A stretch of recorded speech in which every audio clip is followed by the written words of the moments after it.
very inclusive growth policies and take advantage of the fact that if you can be more export-oriented with some import substitution policies and take advantage of intra-Africa as well as, outside of Africa exports, I think we will be on a good footing. Thank you very much. All right, thank you so very much. I think that was some 8 good minutes. So, because I keep track. Professor Adenikiju, you have the floor. Thank you very much. Some of the issues have been clearly discussed. In talking about private sector, I want to now focus on the manufacturing sector. I'm very passionate about that because there's no way we can actually develop for a large country like ours, where we have huge unemployment and poverty, if the manufacturing sector is not, is not particularly promoted. And therefore, there are 3 key areas I just wanted to make quick intervention. First, when you do reforms, and reform is very important, given where we're coming from. All of us agree that we needed to do reforms. But there are preconditions to reforms, to successful reforms. You must know the stylized facts about your country, the situation where you are, okay, before you start doing reforms. 2, you must be able to also do a economic-wide impact analysis of what are the direct effects and indirect effects of these policies. You don't go into a policy without factoring it. When we say unintended means that you are just looking at a very linear impact of policies. A lot of policies will have direct and indirect effects. And some of the consequences we are having now, I'm afraid, may at the end of the day overwhelm some of the positive effects that we're expecting, going through the reforms. And a few days ago, I was making a presentation somewhere, and I asked myself, is there a similarity between reforms we are doing now and the structural adjustment program of 1983-26? And I look at the 1 year after SAP and 1 year after these reforms, and I see very clear linkage between the two. Growth is going to be slow, was very slow, during SAP. High inflation came, there's fiscal surplus, but, almost all the unintended effects we are having, that we are seeing now, were the consequences that we have in SAP. And I'm asking my question, ask myself the question that these reformers that, that we have now, are they also looking at how we can mitigate the effects of SAP? Because at the end of SAP, what happened? There was deindustrialization. The industrial sector almost collapsed. The middle class collapsed. And many of the benefits we were expecting were slowly coming. Even the gains were not inclusive, were not equally distributed. So the question I'm asking myself, and I look at 4 years after SAP, to project the 4 years after now.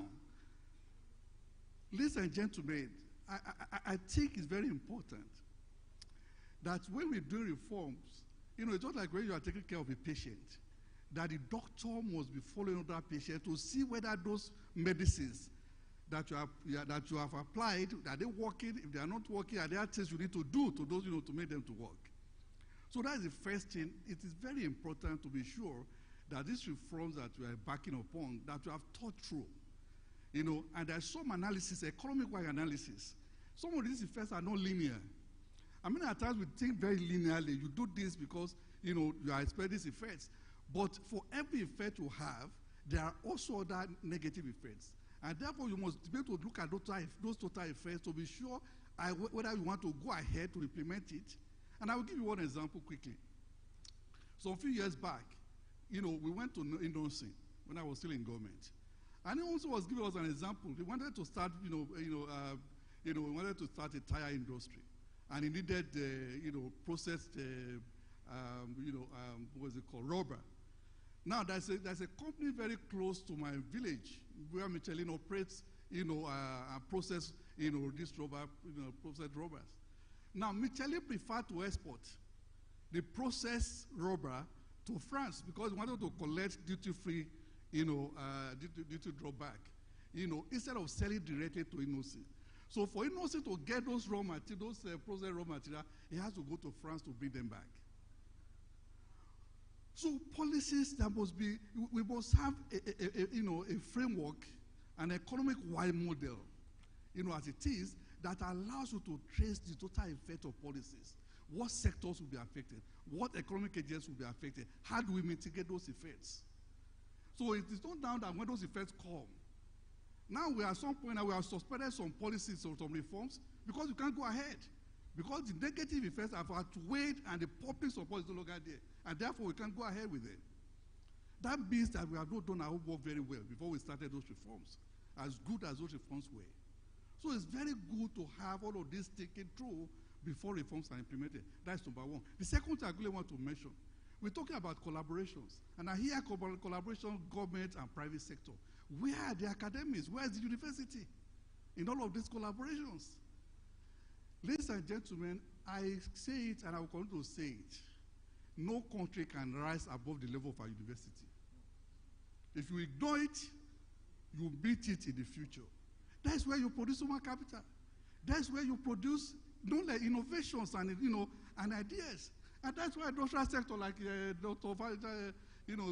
Fasha was showing, we're always doing, this limited, this product space. We are not intensive. We cannot build value chains.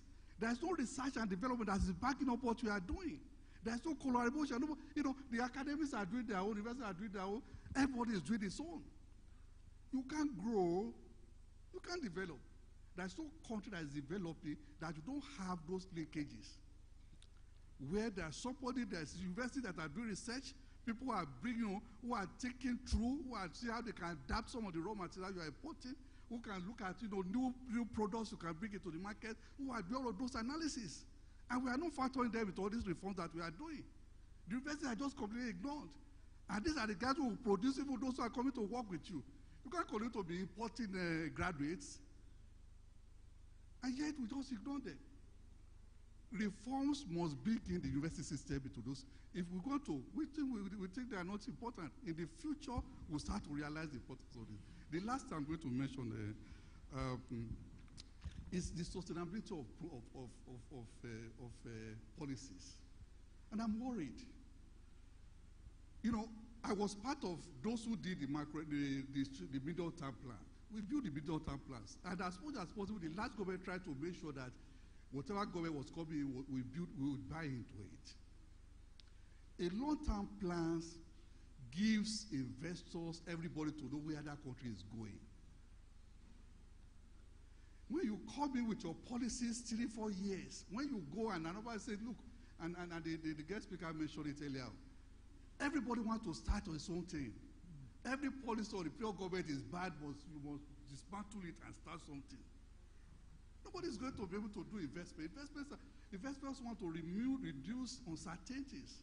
Investment is about long term, 5-15 years. You are committing huge resources. So the government comes, they ban on ban. Everybody just doing things without having a clear, without linking them to a very long-term strategy. What is the long strategy that we have? Long-term plans, all these reforms. How are they anchored? Either to a medium-term plan or to a long-term plan that everybody can see. A government can come, you can rearrange. But everybody has a commitment to where the country wants to go. We don't have that. So whatever you do now, how is somebody going to be sure that I'm going to build an investment on that? That another government will not come and say, look, I don't want this, and start from ground zero. So these are very important thoughts that the reformers and those who are in government need to put into this analysis to be sure that we are able to get the benefits of the reforms that are undertaken. All right, thank you so very much, Prof.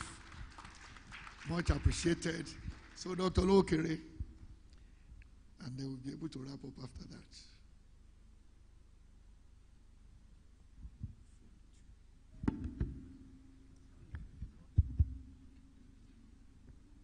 Good afternoon, everyone.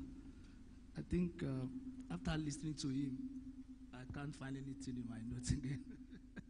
Interestingly, he has been my lecturer for more than 25 years. Let me start this way.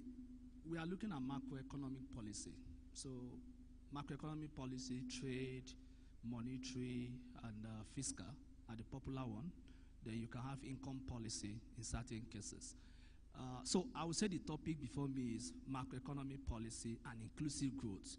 So I would do like a student, the mediating role of private-public collaboration. In other words, we can have macroeconomic policy that are set to achieve certain macroeconomic objectives, growth, balance of payment that is favorable, stable prices, and create jobs. But we may not have something that is inclusive. And then we are saying, if it is not inclusive, what can the collaboration between the public and the private sector help us achieve? That's my understanding. And for something to be inclusive, it has to solve poverty to some extent. We're here today. The last poverty monitoring was done in 2008, 2009, and 40%, 40.1%. The multidimensional 63%. So many people are poor. And Mr. Dawide said it. If you do that survey again for multidimensional poverty, we probably will be in 75% or more. Inclusive growth must also be able to create jobs. Interestingly, we have created all the jobs by the statistics from the MBS, so unemployment is about 5% in the country. However, these are not decent jobs. So the policymaker should be talking about decent jobs. In other words, if the private sector is approaching the government to say we are creating jobs, it's not that we are creating jobs, we are creating decent jobs. 92% of our people are working in the informal sector. Only 12% of them are earning wages and things like that out of the 76 million labor force. So we need to create jobs that are sustainable and are inclusive. I think we've done a lot of things in the country.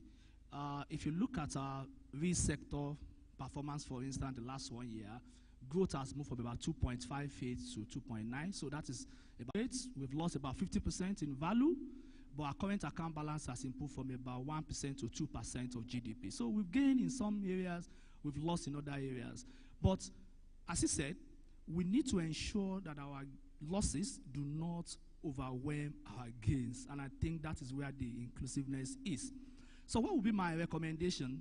I would say the usual 3 C's of success. So the first one, interestingly, is also collaboration. Collaboration with the private sector and the academia. The private sector collaboration, I would say in 2 areas or 3. Number one, are there things that private sector can do better than government? And I think the keynote speaker said a lot about that. Are there infrastructure provisions that we don't need to spend government resources, especially given that we are not very good in managing our resources at the public sector? Are there project-tied bonds? I also have bias towards capital market. Are there project-tied bonds? Are there projects that can securitize things rather than the kind of securitization you have in Ways and Means, which is not really very clear in terms of what securitization is all about, that we can do? That's one. 2, trade policy is also closely tied to industrialization policy. What are we doing about industrialization? What kind of incentives are we giving to our manufacturers, especially the industrial sector, especially the manufacturing? And not just giving them the incentive, but also monitoring those incentives. People that are able to do what you ask them to do, you can give them more. People that do otherwise, they get punished. Otherwise, it's free for all. It's a tragedy of the commons. Just take as much as you can. It doesn't belong to anybody. And that's a problem. Of course, you don't leave out the external people, but it's the way you are that the external people will meet you. If we are fine, we attract fine investors. If we are not fine, we also attract the other type of investors. So what are we doing to make ourselves attractive to the kind of investor that we think can be useful to us as a country? We need to coordinate more.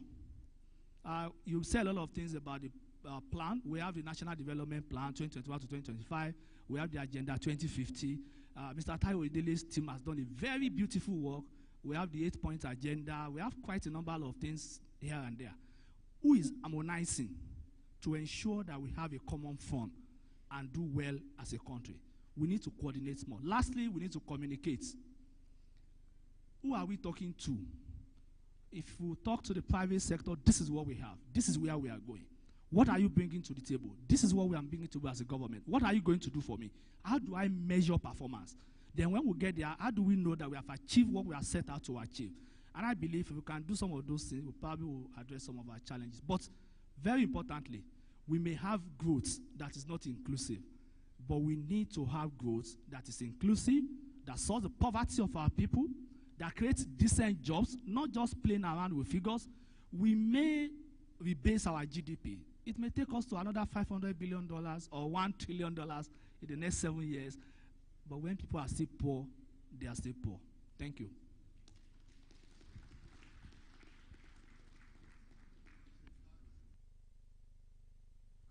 I need to use another mic. Okay, it's on now.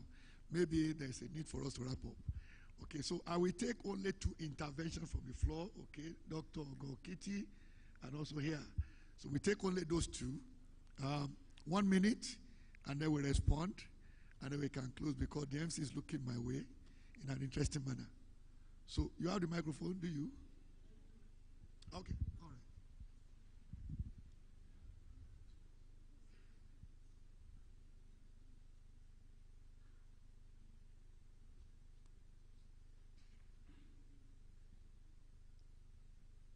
Good afternoon, everyone.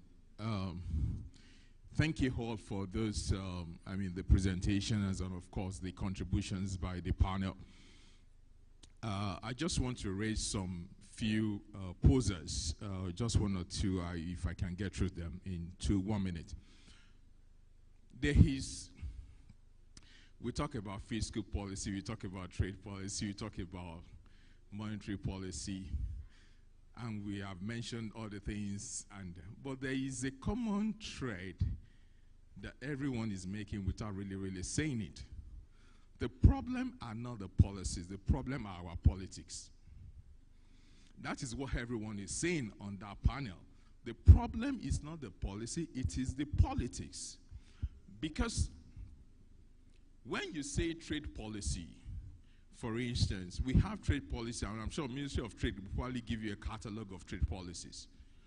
But who is in charge of following up on the trade policies?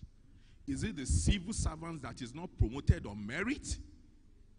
Or the civil servants that control some trade budget and say, this is my budget? Is that how you get results? When we say the government should collaborate with private sector, are we suggesting that the government does not understand the implications of what they are doing? Because for instance, even if you look at the trade, monetary, and fiscal, the most important is the fiscal. What is the state of Nigeria fiscal policy and implementation today? It is just debt, debt, debt. That is the only language they understand, debt, debt, debt. Where is the debt taking us to? It is the debt that is taking us to 30% interest rate. It is the same debt that is taking us to commercial papers doing 30%. It is the same debt that is weakening our currency. Are we suggesting that the government does not understand the implication of those debts? I don't think that is the case. It is our policy, our politics. Our politics is driving us into hellfire. And the moment, if we don't correct that politics, we will all be speaking this two-rangy policy. There's nothing policy about what we are doing. It is the politics. The way the politics is handled, the way our politicians spend like drunken sailors, that is the problem. Thank you. All right, so that was a comment.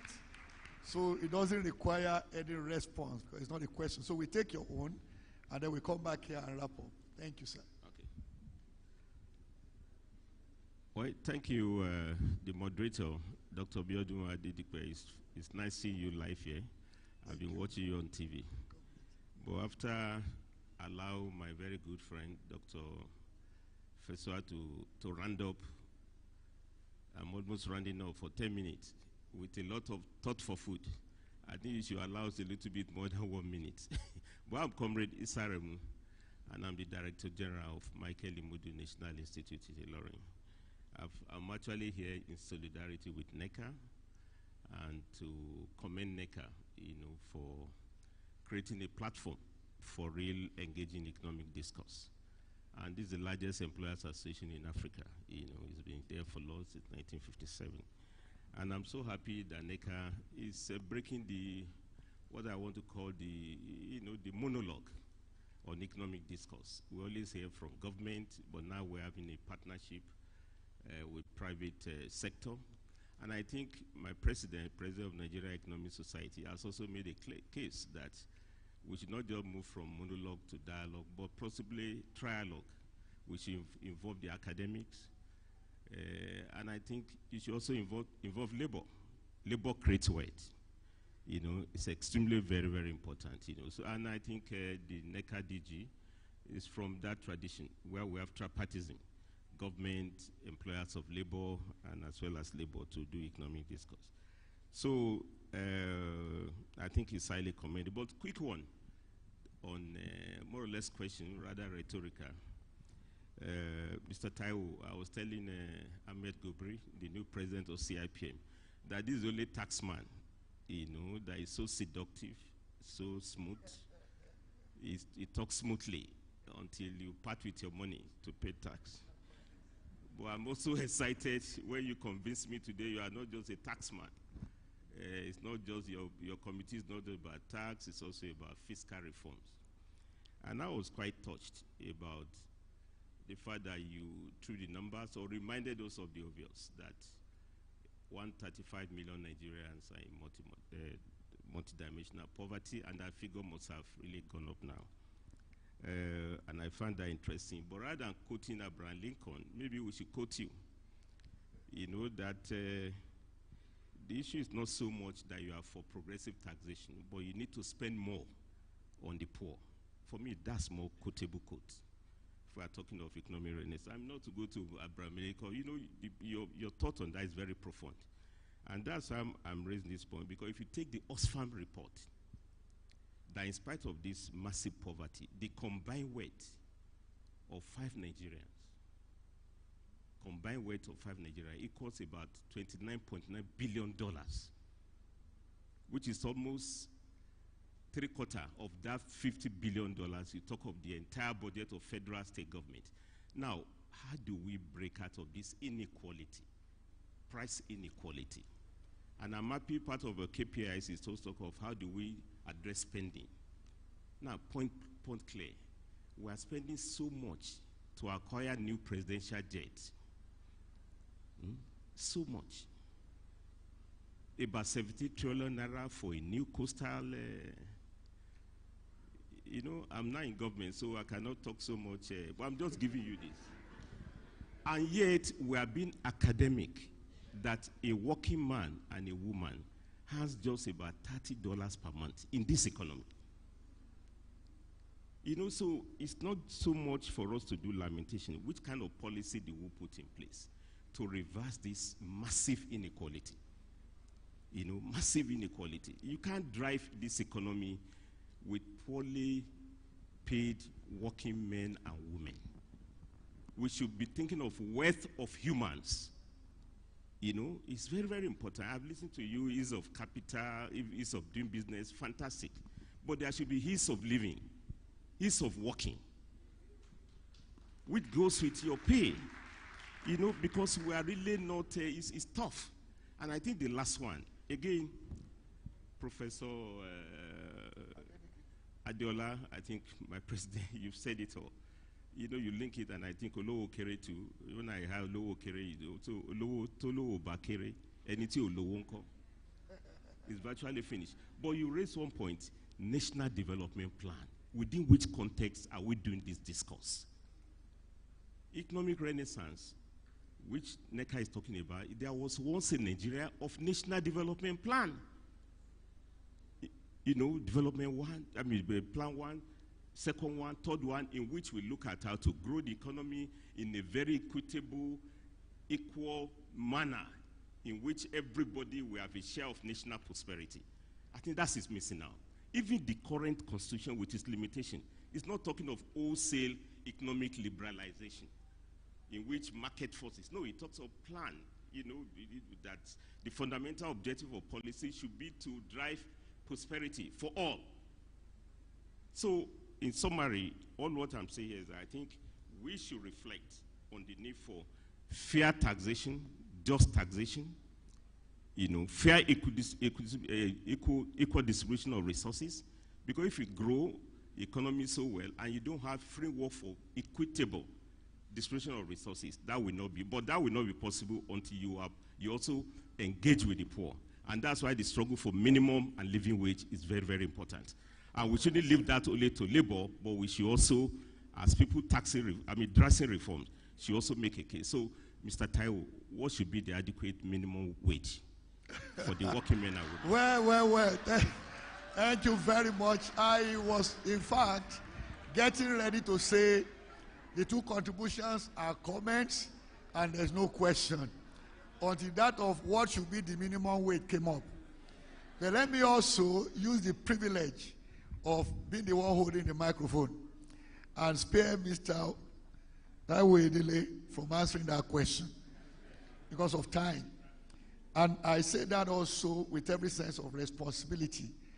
The MC told us to try and run this very panel session within 1 hour. So, and since we didn't get questions, so to say, I will then take it back on my dear colleagues and friends. Please, we will not be able to take your final wrap-up, except for me to simply mention that the high points of this session, Mr. Adele mentioned that we are going in the direction of practical solutions in terms of our tax reforms and fiscal policy reforms. Talking about KPIs, very important. Dr. Fashiba, you left us something very worthwhile to consider going forward.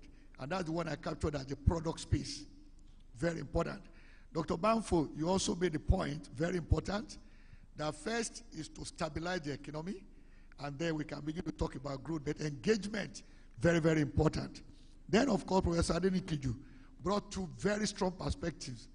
One is policies must be holistic. And of course, more importantly, for us to return to the era of medium and long-term planning. Very important. And of course, Dr. Loekere brought the perspective of the 3 C's. Okay, collaboration, which is the essence of this session. Then coordination and harmonization of policies. And of course, communication. Very, very important. Of course, that strengthens engagement as well. And of course, we got intervention from the floor. Politics is the problem, not the policies. That from Dr. Okiti. And of course, from Comrade Aremu, the very importance of what Professor Adenikiju said, and that is dialogue. In fact, he also gave us trialogue. Okay, maybe this time around we extend it to 4, quadrilogue. Okay. So, but the whole idea simply is that whether, it is government that goes to engage private sector or private sector that goes to engage government, there must be engagement on an ongoing basis. But I will put it this way, because of the platform we are on, this is NECA, we should move to engage government and not wait for government. Thank you also very much for the wonderful session we have had. Thank you very much. Mr. President and DG, please join the panel quickly. Please join the panel for the group photograph. And while you're doing that, let me officially recognize here the president of the Chartered Institute of Stockbrokers, Mr. Olurokpo Dada. He's here with us. I welcome you. Thank you very much. And also the acting managing director and CEO of Nigeria Exchange Limited, Mr. Jude Chiemeka, is also here with us. I welcome you. Let me also welcome Dr. Olutola Oluwole, the Expenditure Economics Office of the Budget Office, representing Mr. Tanimu Yakubu. He's here with us. Thank you very much.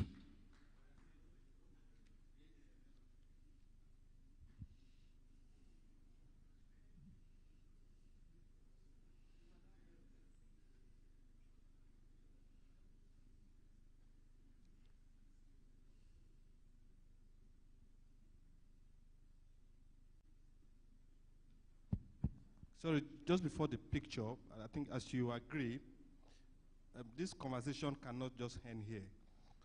And with permission of the president, we are planning from August a policy dialogue series on a monthly basis where we pick a very germane issue in the economy, then we create a robust conversation about it to also help our advocacy moving forward. So as I told Dr. Tokwe that I'm going to put him on the spot, we'll be dragging you back. I know you are a golden fish that have no hiding place. Please, we'll be dragging you back. Mr. Taiwo has always been with us. We'll be dragging you back also, Dr. Shidukwe, and also Dr. Banfo.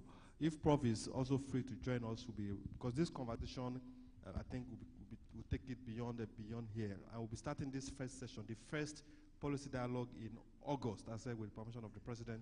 In August, we'll be starting the first policy dialogue. I will be starting with this conversation, taking it forward. Hopefully, all the conversation in the summit, the second, third sessions, we'll also turn them to policy dialogues for September, for October, for November, for December. So if you are not following us on our social media handles or our platforms, please do, so that you can have the opportunity to follow these conversations on the go. Thank you. And so while the photograph is going on, let me welcome here Mr. Chinedu Richard, Operations Finance Director of Lafarge, representing the Managing Director, Chief Executive Officer of Lafarge Africa PLC. I'd like to welcome you here, Mr. Chinedu Richard. Thank you. Thank you.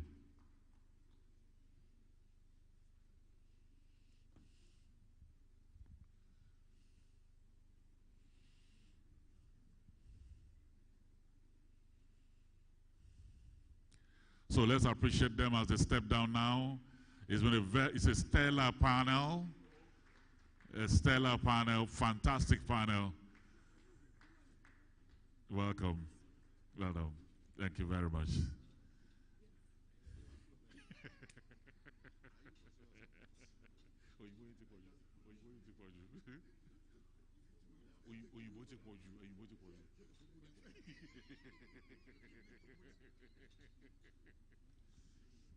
Thank you. So very quickly, we are moving on to the fireside chart, which will be taking a look at strengthening legal and regulatory compliance, fostering collaborative partnerships for voluntary compliance. Because there have been a little bit of change in members of the panel, and the secret of all of the members is in the hands of the moderator, I will just invite her, and she will invite her team. Let me welcome here Corporate Communications and Public Affairs Sustainability Lead of Nestle Nigeria, Ms. Victoria Owadoka. Thank you very much.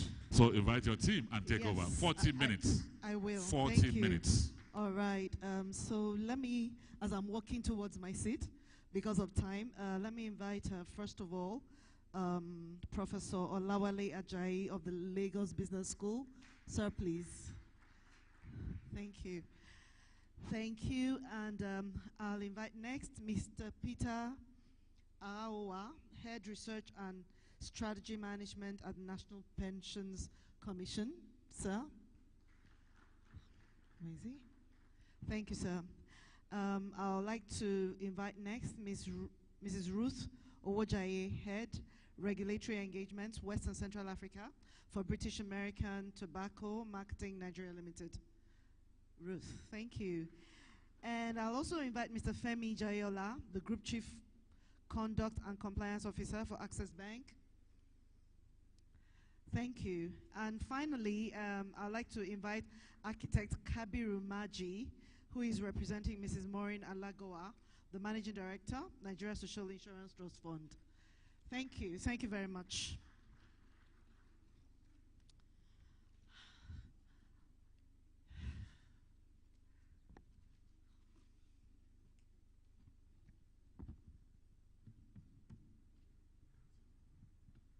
You're welcome, ladies and gentlemen. It is my honor to be your moderator on this panel to look at regulatory compliance, and then also to look at, strengthening the legal and regulatory compliance, fostering collaborative partnerships for voluntary compliance.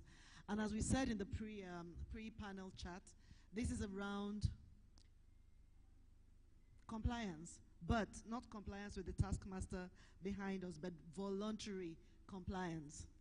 And if we're talking about compliance, I know many of us don't like compliance. So how can we voluntarily be compliant? Or we don't like regulations and rules and all of that? Or do we not like it? That's a discussion that we're going to have.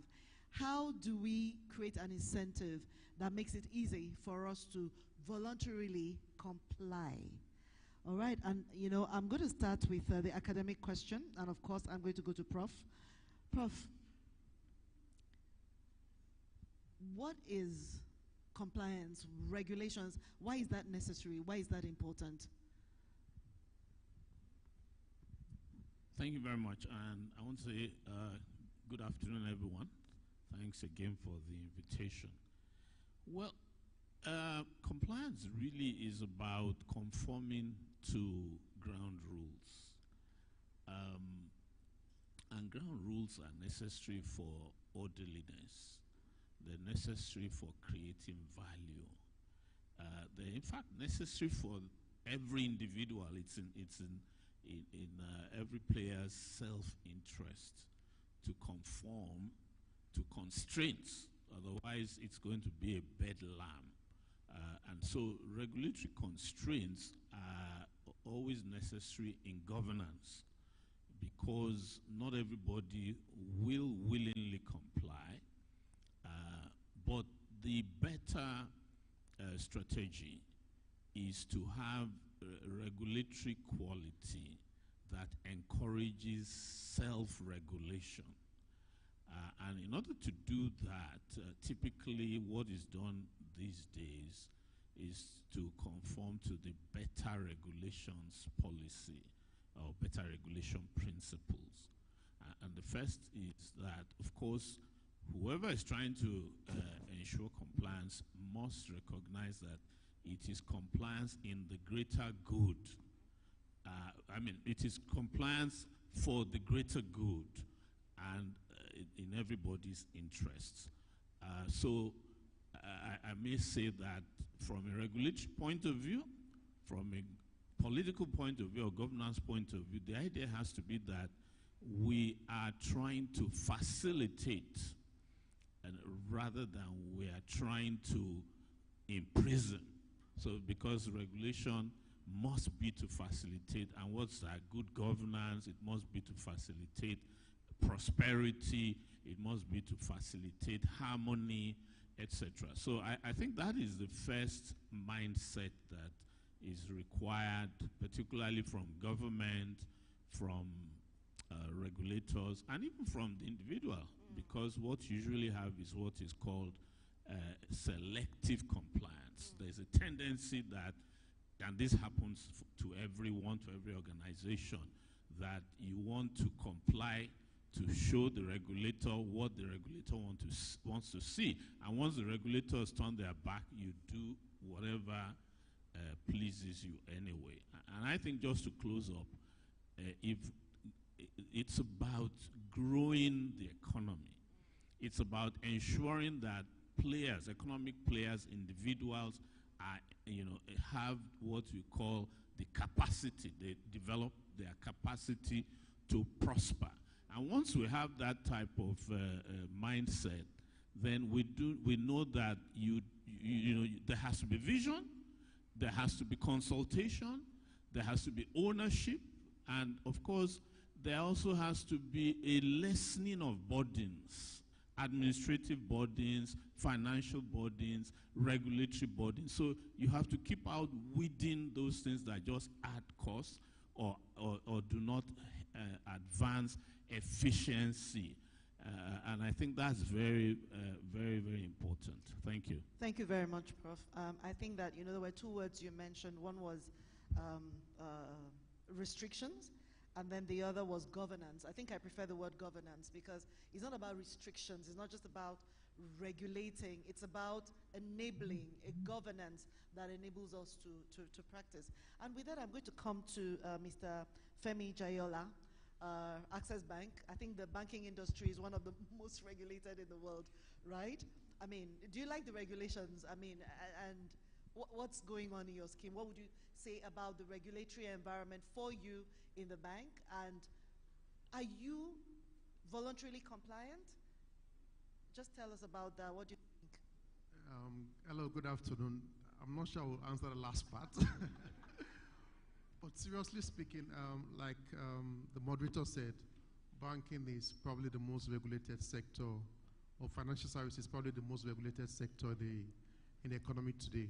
And rightly so, given the nature of business we do, the trust that we keep money for the public in trust. So it makes sense for it to be that regulated. But the regulatory environment itself is quite challenging and complex based on a number of things. One is around the multitude of regulations you need to comply with, right? And how difficult at times it is to comply.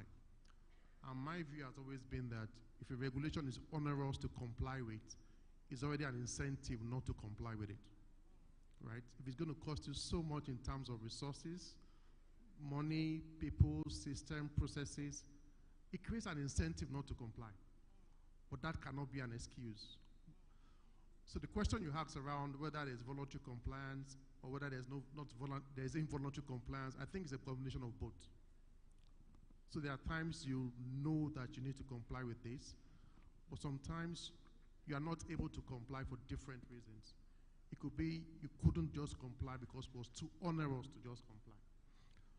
But when I compare, so I've worked in the UK for about 8 years, and I try to compare the regulatory environment or the regime in the financial services to what we have in Nigeria. And one thing comes out clearly is around self-reporting. So I've not been able to comply with a particular regulation. I go to the regulator and say, look, I have a challenge here. Give me some more time to comply with this regulation. Or I've made an error, and I go to them and say, look, I've made an error, but I've put in place measures to ensure that we rectify the error and it does not happen again. The regulator will give you the benefit of that. And once I have a system like that that encourages self-reporting, voluntary compliance, is an incentive for operators to comply. So the question around voluntary compliance or involuntary compliance will be very limited because the environment itself supports that voluntary compliance. But I don't think we are there today. I think we made a lot of progress around that space, but clearly we still have some way to go to get to that point where we can all voluntarily comply. And the analogy I always use is that if you look at the traffic system in the UK, for instance, the signs are there. There's a camera here. You can't go that way. Come to Lagos, the traffic guy is just waiting for you to take one way and then grab you or grab your steering wheel. So that environment needs to be such that it enables people to voluntarily comply for us to make progress. And that's my honest view. Thank you. An environment that enables you to self-report, to self-comply. I think that tells me that you see the benefit in that kind of environment. And with that, I would really like to come to Ruth at BAT and right. Another really highly regulated space. And, you know, earlier we were talking about transformation and what's in it for me. What's in it for me with the regulations and the rules and all the legal frameworks that I have to obey. What's in it for me? Why do I have to do it as a business? Thank you for your question. You know, so what's in it for me? You know, so because again, the principle of having a separate legal entity from individuals, you want to comply with the rules so that you are able to continue your business, right? So that there's that notion that you want to comply with what the law of the land says, you know. But again, in trying to do that compliance, just like my colleague said, there are so many hurdles, you know, that you have to cross, and you are thinking to yourself, why do I have to go through so much trouble to comply? And then sometimes there's also not that opportunity to have a dialogue with your regulator. Or even when there's an issue, it is first, let's catch them. It's like a police and thief approach, you know. So everybody is worried, am I even doing it right? And if I'm not doing it right, can I even go back and ask for clarity in the way that helps me do my business the way I want to? So there's always that challenge where we're thinking, okay, where's the trust? Can I trust my regulator to listen to me as an entity, understand where my pain points are, and help me carry on my business? So there's that. When honestly, in this country, we're not there yet. We're not there yet. We compare ourselves with our colleagues in other jurisdictions and we say, we can do better, you know. And for me, I think that is really where the meat of this is, that collaboration. Because the regulation is there to help businesses. So the regulator, first of all, wear that cap of trying to help me carry on my business. And then when it gets to the last result, then we can talk about penalties, talk about this and that. But that should not be the first thing that comes to mind whenever there's an issue on the table, because there will always be issues. The economy is transforming. There are different things happening. Look at dollar to naira, all that is happening. So you must also look at it from the point of view of the business to see how it is that the regulator and the operator can work together to achieve the common good. We're able to pay our taxes, which is what it is that government really wants, and then we also are able to get the profits, pay our staff, and do everything that enables everyone is happy, in the legal and regulatory space. So basically talking about shared value, where the regulator gets the regulator's objectives met and the business gets the business objectives met. It looks to me like you talk about collaboration and the opportunity to really talk, to dialogue when there's a challenge. And you talked about something really interesting, the police and the thief. That doesn't sound like a relationship that is working at all, really. And I would like to ask, okay, yeah, I think I should come to Mr. Araowa, your head of research and strategy management at the National Pension Commission. Maybe not regulatory in the way we see the customs or the, or other regulators, but pension is something that is compulsory and yet voluntary. I just want you to share with me a case study of maybe an organization or a time when it was more difficult for people to comply voluntarily, and what did you do to turn that situation around within the pensions environment? Thank you very much for having me here. I'm delighted to share our experience. First observation, though, is like I'm the only regulator here in this panel. But interestingly, just like the other speakers have mentioned, they've touched on something which is very fundamental, and that is the issue of how you see each other. If you see the regulator as a partner, and vice versa, if also the regulator sees the operator as a partner, then that relationship is bound to work better. And I can share a few experiences. Having been in the pension space for well over 17 years, I know when the contributory pension scheme started, being that it was a new scheme, a new concept, we had to drive regulation. And of course, the contributory pension scheme has for the formal and the informal sector, is mandatory for the formal. It's easier to drive when it is mandatory, But one thing we started, which really helped, was that we introduced a consultative forum with the operators. This we did when we started every month. So we got together with the operators, who were basically the implementers, and we as the regulators, to understand ourselves. And that forum, which held monthly, was a platform, to increase trust amongst one another, to understand what our roles were, what the rules were also, and also appreciate the challenges. I think it was Femi that shared about, regulators outside the country, where you have that understanding to say, okay, I have this challenge, can you give me some time? So where there's understanding between the stakeholders, especially the players, regulation is in a better space, And so that works very well for us, for the pension industry. After we got to a comfortable level, I would say, we reduced the frequency of those meetings to quarterly, And now we have an understanding to an extent. Of course, if we need to wield the big stick, we will still. But we have a better understanding of our roles now. Something else we did was to also introduce a requirement, the pension clearance certificate requirement. We were able to push, and we got that requirement for employers and organizations that want to do business with government. And so we were able to get, that's why in the Procurement Act, the Public Procurement Act now, I think Section 16D, has it that before you do any business with government, you must get the pension clearance certificate. So that drove for us compliance. In fact, that was, if you put it on a graph, you will see that when that came into being, you will see the spike on the graph. So where there are requirements, it can also drive compliance. But I think what is fundamental, which my colleague said, is that where there's an understanding in terms of what is in it for me, so awareness is very critical.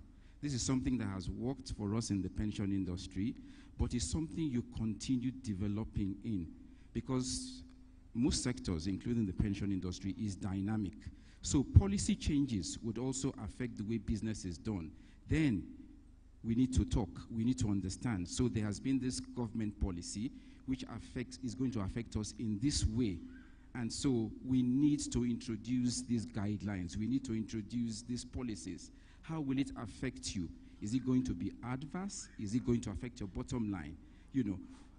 That would drive the conversation, and that would really help compliance. So that has been some of the things we have put in place and which has really helped driving compliance. Thank you. Thank you. And I think that you still have a tough environment, because I think this engagement has to be tripartite with the operators and then with those who are making the contributions as well, the employees within the different organizations. I think there's still some work to improve the trust in that area. And it doesn't help that we have some news items flying around from time to time, so you have your work well cut out for you. And talking about trust issues, I come to the Nigeria Social Insurance Trust Fund. I mean, I don't think anyone will know more about trust than you. So, Architect Kabiru Maji, we're talking about trust, and we've talked about trust here. Trust between the regulator and the operator. It seems the operator has a different perception of the regulator, and the regulator has a different perception of the operator. So there's a cat and mouse game going on. How else, in addition to what Mr. Arawa has told us, can we work on building trust, rebuilding trust? And I think in our pre-conversation, Prof did say that it was a three-way trust issue that we're having. How do we go about solving it, from your experience as the Sovereign Trust Fund, sir? Good afternoon, everyone. My name is Architect Kabir. I'm representing my MD Nigerian Social Insurance Trust Fund. Sometimes people ask me as an architect and a registered architect, and at the same time, a fellow of the Nigerian Institute of Architects, what are you doing in the insurance industry? Well, sometimes I started with the Nigerian Social Insurance Trust Fund in the estate department, where I was the head of the department. By the time you become a director or a general manager, then you are posted anywhere. At the moment, I had the compliance department. Compliance, honestly, is, let me start from that angle first, because a lot of people have talked about compliance. The most difficult thing you can handle, honestly, is compliance or enforcing the law. But it beats my chest when they say it is voluntary. It is very difficult when you say it's voluntary for people just on their own to volunteer to go and comply with specific rules and regulations. At the micro level, how many of us have on their own been the third-party insurance that we are used to 50, 60 years ago? How many of us go on it? If that is supposed to be voluntary, why do we have the law enforcement agencies, the VIS, and so on, to be on the road pursuing people to do that? It's really very difficult when it comes to compliance.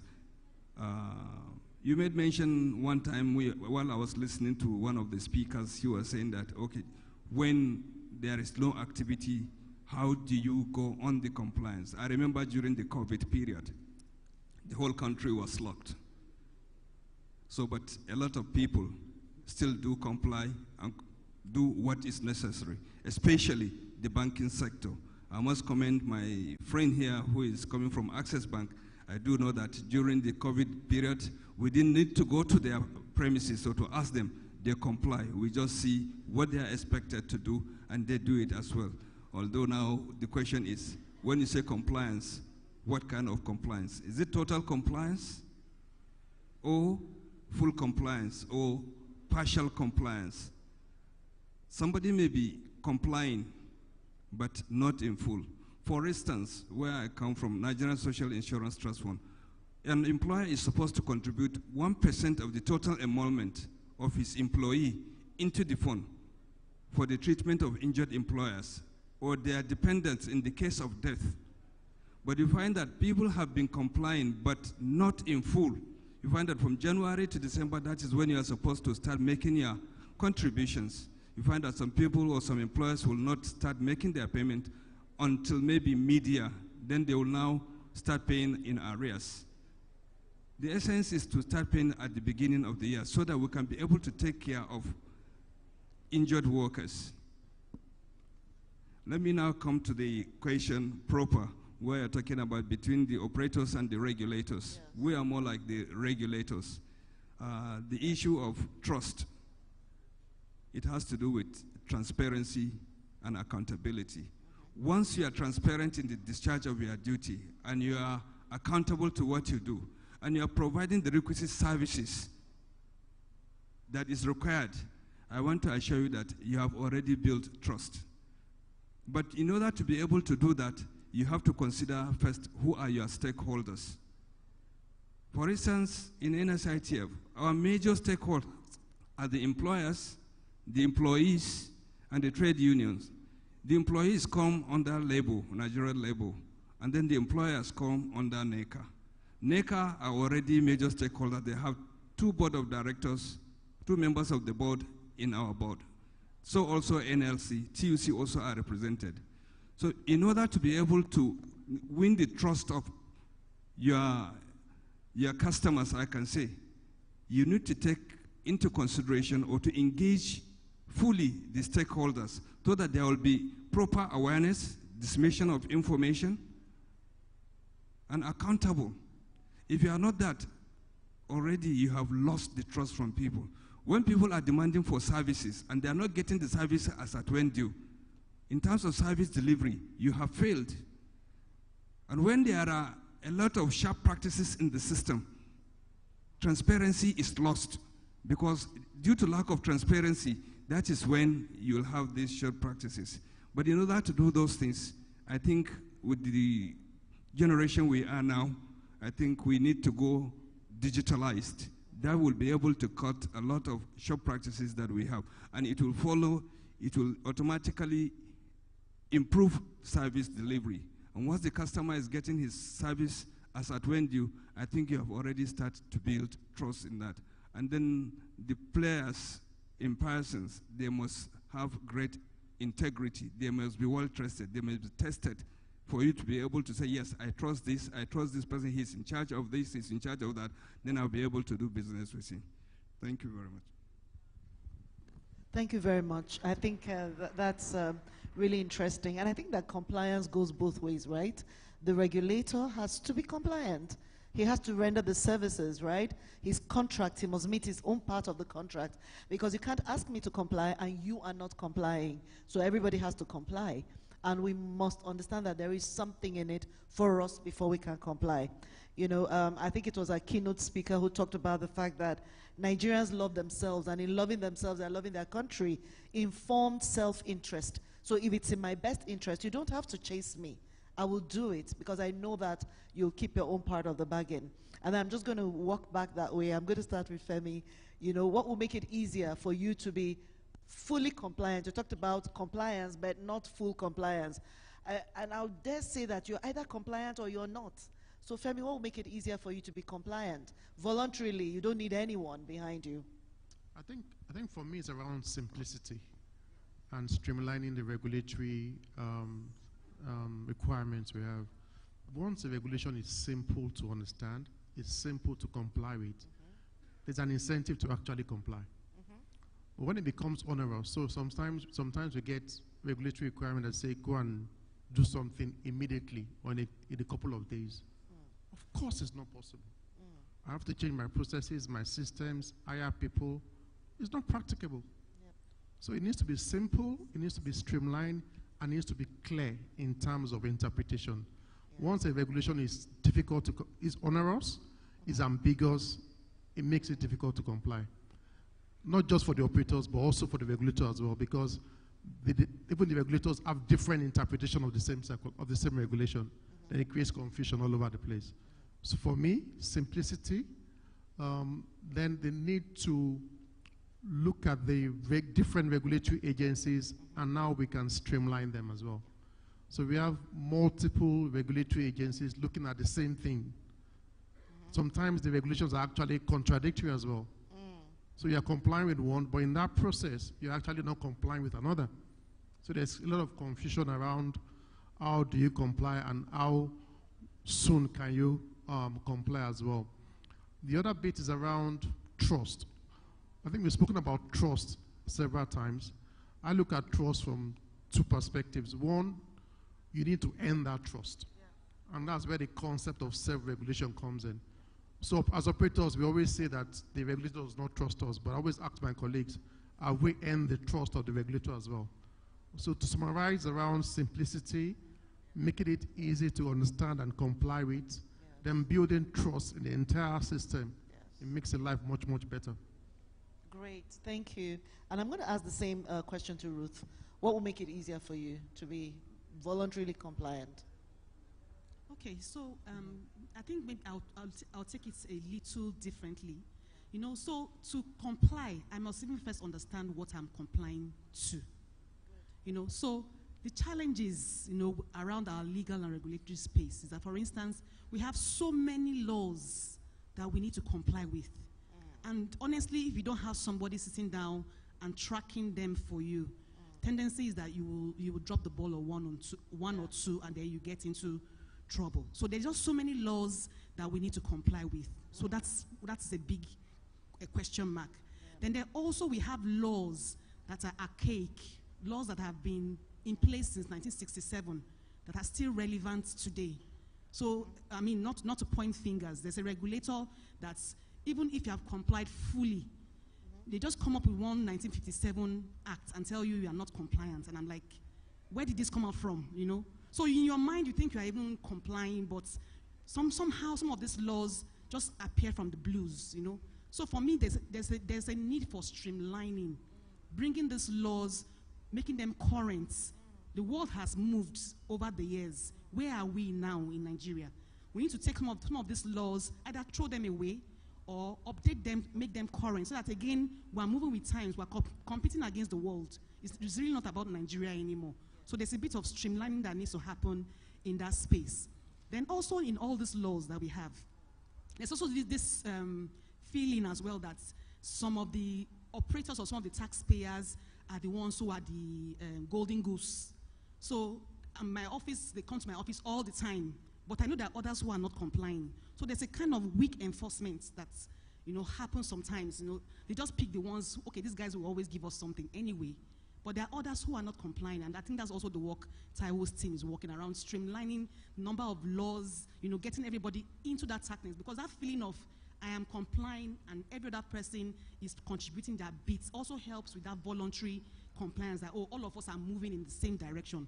But when it feels as if I'm the only one who is being audited, I'm the only one who is being checked all the time, only me, it also has a way of, you know, just demoralizing compliance. Even though we'll still do it, but we'll be grumbling to do it, you know. So that's really some of the points I'd like to add to this.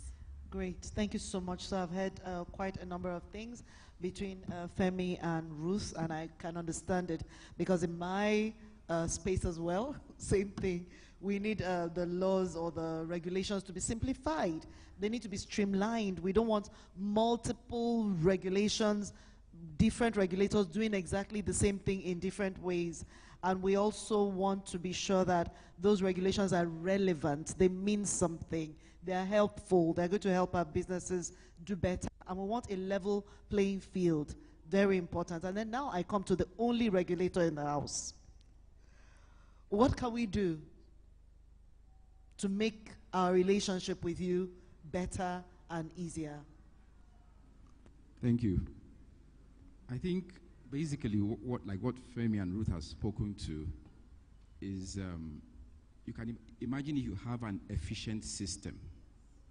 If you have an efficient system, it's easier to trust an efficient system, because an efficient system will be effective. And in an efficient system, you would have fairness, right? And so you won't have that feeling, is it just me they are focusing on? So there will be also a semblance of justice. So these basic things are the ingredients that would foster, you know, compliance. Because the moment you know that you have an efficient regulator, for example, you have an understanding regulator, somebody that, an organization that would understand your challenges and weaknesses, then you are more forthcoming. And if you can always sit on the table to look at what the challenges are and work around it, you know. Something else I think would also help is automation. Yes. Automation is a process, something that would add to efficiency. Yes. In most of the processes, you find out that if you can even reduce the human interactions, then you get an efficient system. If you just, there are many processes today, you just pick up your phone, you do one or two things, and you get your results. So efficiency will always breed the issue of trust. It will enhance the issue of compliance, you know, and it would encourage, you know, the system in more positive ways. So these, and communication is also very important. When people have understanding, we are talking about, for example, old laws, which is very true. There are laws from the regulatory perspective that needs to be reviewed. So if there is communication and understanding, you find out that those reviews can actually be done by both parties. Both parties working together. Yes, because most of these laws sometimes would eventually have to end up maybe in the National Assembly to be passed and all that. But what I'm saying is that where there's proper understanding, all the stakeholders can actually work together in an efficient system to achieve compliance. Okay. Thank you very much. And finally, I would like to, thank you. I would like to, you know, finally end up with Prof. Now we've talked about building trust. We've talked about, you know, trust on both sides. We've talked about compliance on both sides. Now we have this regulatory environment, and we've talked about the laws that are, you know, no more relevant that we need to work on, and we're talking about collaboration. I know that the keynote speaker had mentioned, no, it wasn't the keynote speaker, one of the speakers on the last panel talked about the role of the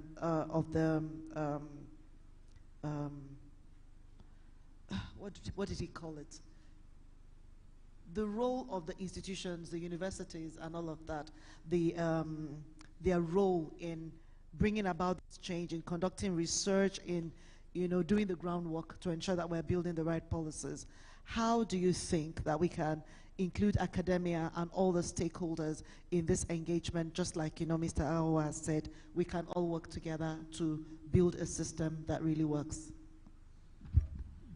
Yes, just let me very quickly say, of course, that it's important that there's inclusive governance, that the framework, the system is such as to evince confidence in the regulated.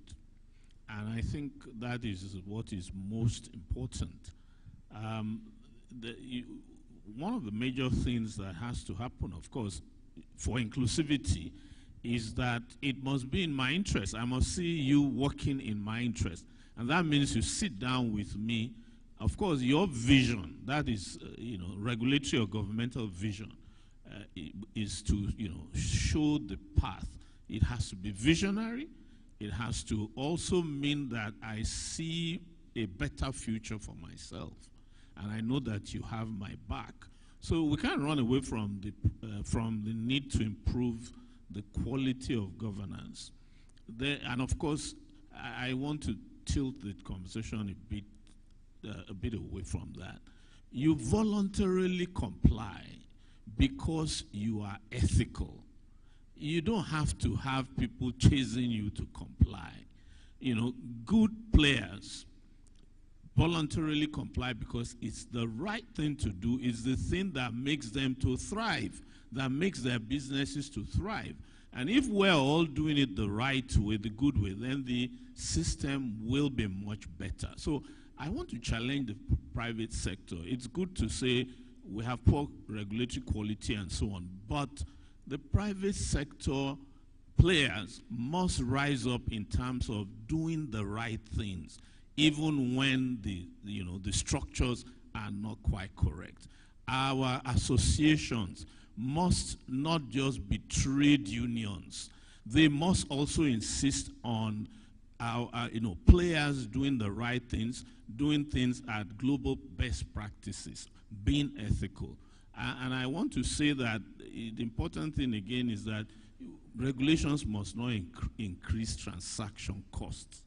And I think maybe if you say what is the role of academia, I keep pushing against that because I'm not just an academic. Yeah. I've played in the private sector, and and my role as an academic is not just to teach or to do research. It's actually to facilitate that government, business, and society are working effectively, are working optimally, are working collaboratively to create a better prosperity for us. And I think that probably is the role of academia, to make sure that we're highlighting those important parts, and we're also training the human capital that are competent to run the system, to be problem solvers, to build value for our society. Thank you. Thank you very much.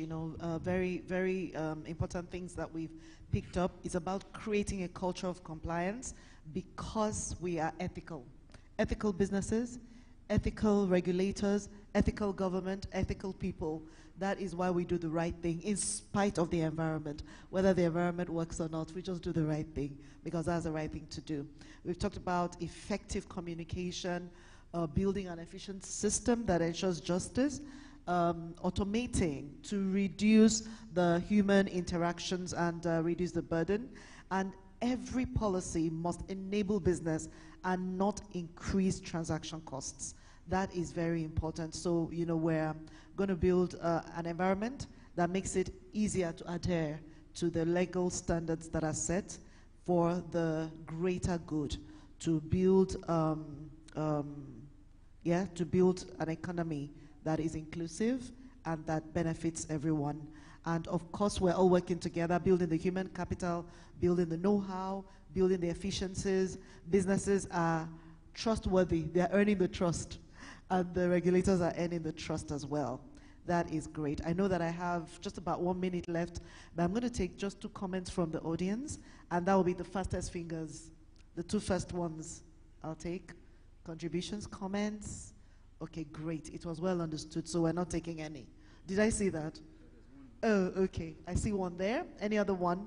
So I know the 2 I'm taking. Great. Okay. Please, can we get a mic?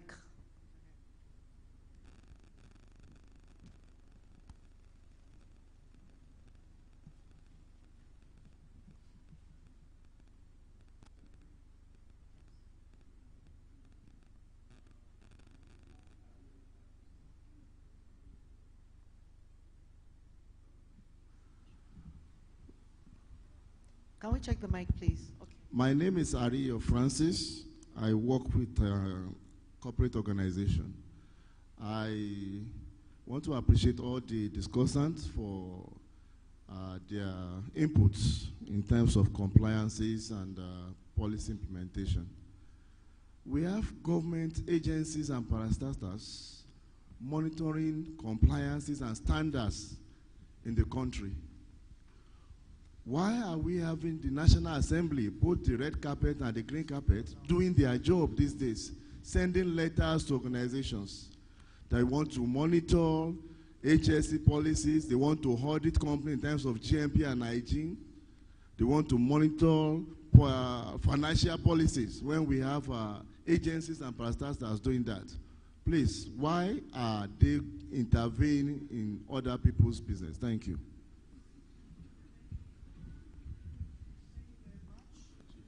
Thank you. Was there another one? Oh, that's it. Okay, there is one right there. Thank you.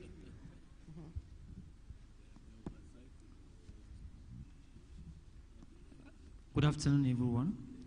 I'm Omar Ibrahim.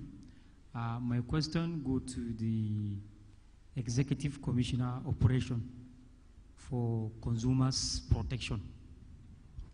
My question is just straightforward. The cost of the commodities in Nigeria is getting higher and higher.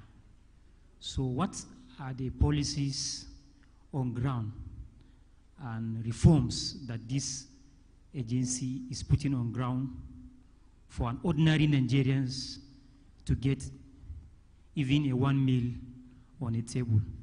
As the country is food is becoming something hot commodity. What are the policies or reforms that this agency is trying to put, or either the price control or anything related to that? Thank you. Thank you very much. And then we'll just take those few comments. And I would give it to the only regulator in the House to tell us why the National Assembly is doing the work of the regulators. Please tell us why. And sir, for your question, Mr. Umar, I think the FCCPC is not represented here, but will attempt to respond to the question. Thank you. Thank you. I mean, I would attempt that, even though I'm not a member of the National Assembly. But the National Assembly have oversight function. They have that responsibility. And I know within that role, they can make inquiries. They can actually summon related stakeholders. And perhaps, maybe that is what he's alluding to, you know. And we have had instances where we've had to be summoned several times to give insights, explanations, clarifications on issues. So, so that we do not mistake oversight function for regulation, you know. They cannot give guidelines, they cannot issue frameworks and all that, but they can intervene, and perhaps that is what he's talking about.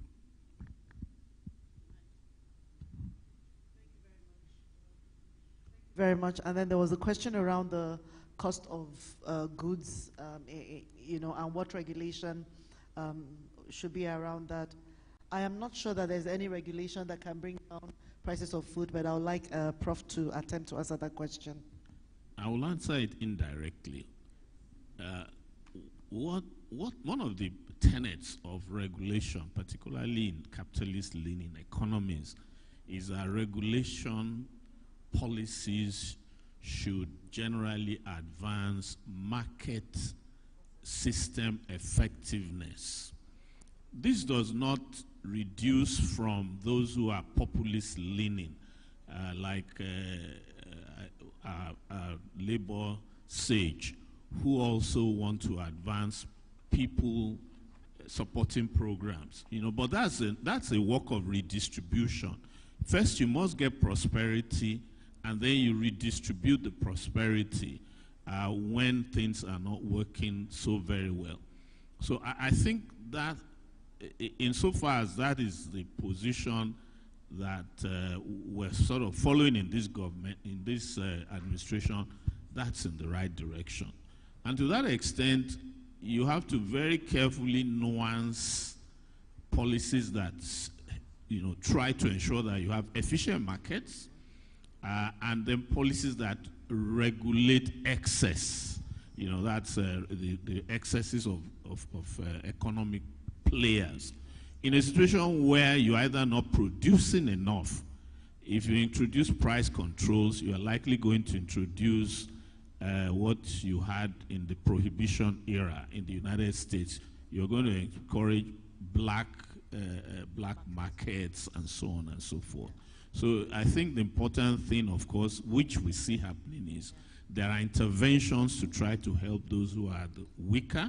And I think the private sector did a lot of work during COVID in direct intervention. And I think maybe we need to do something like that now, yes, in terms of trying to help those who are hurting, yes, in order that we can have the social capital that will help government bed these reforms, which are going to make you know, the business space better, attract investment, and of course drive up growth. And of course, we should be our neighbor's keeper. Thank you. Yes, thank you very much. And you know, really, I think you've said the most of it. We just need to create an enabling environment, ensure that we have the policies in place, the regulations in place to ensure that our economy is productive. And we need enablers, and we need that partnership with all the stakeholders. And you know, having said that, I would like to invite the DJ to make a comment. I'm sure he has something to say about this. Yeah, thank you very much. It's just to to definitively share our own position. You know, I think Prof was kind with the context of oversight, regulation and oversight. Yes. You know, but for us, they are quite two different things, because we operate a constitutional democracy, as they call it, with the executive having its functions, the legislature having its functions, and our strong view, and for the benefit of all regulators, including our very cordial and good friend in NSITF, PENCOM, ITF, and the rest, is that Section 88 and 89 of the Constitution give the NAS the powers to carry out oversight functions. But from our understanding and our strong belief, our position is that that section gives them the power to carry out oversight functions on organizations and agencies that government appropriate funds. So if they don't appropriate funds to a private sector business, so you can't just cross that line. And that is why we believe strongly that the Constitution also created all those agencies. NSITF is a creation of an act. PENCOM is a creation of an act.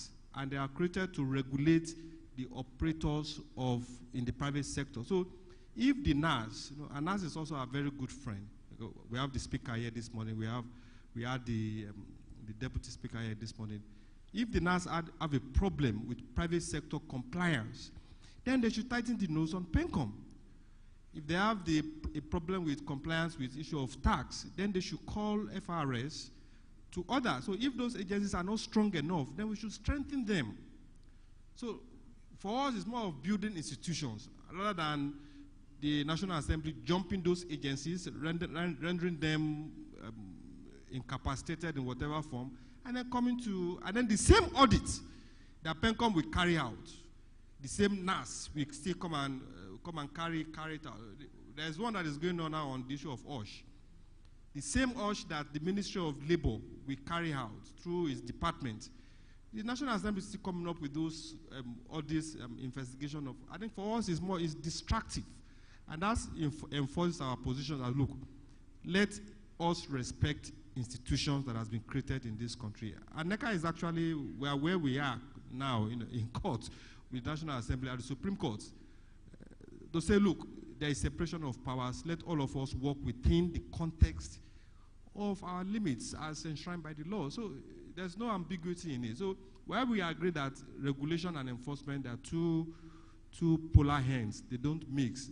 It's the same way that oversight is to be carried out on government agencies and ministries and departments, not necessarily directly on the private sector. Thank you very much, Mr. DG. I think that's part of what we discussed, having a multiplicity of regulators and inspectors, so thank you very much. Thank you, everyone. You've been a great panel. I've enjoyed the conversation. Thank you, audience. You've been great as well. I'm sure you've enjoyed the conversation. And then let's take this to the policy discussions that are going to go on from August after this session. Thank you. With that, I'll invite us to just take a group picture, and I'll let you go. So let's put our hands together for the panel. DG and the President will be joining the panel now for the group photograph.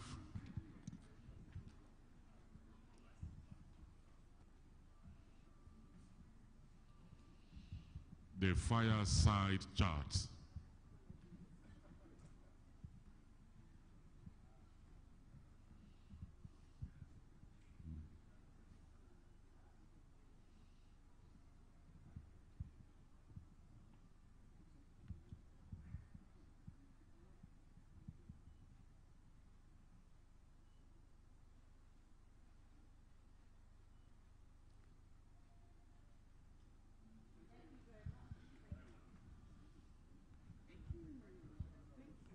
Well, talking about compliance, this panel did exactly 42 minutes, so they exceeded by only just 2 minutes.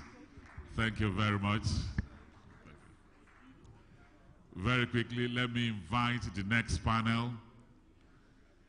Our moderator is the Director of Corporate Affairs, Nigeria Breweries PLC, Mrs. Taiwa Baton. That's our moderator. That's our moderator for this next panel. And this panel will be taking a look at green and digital jobs, expanding the frontiers and pragmatic approach towards the creation of decent jobs.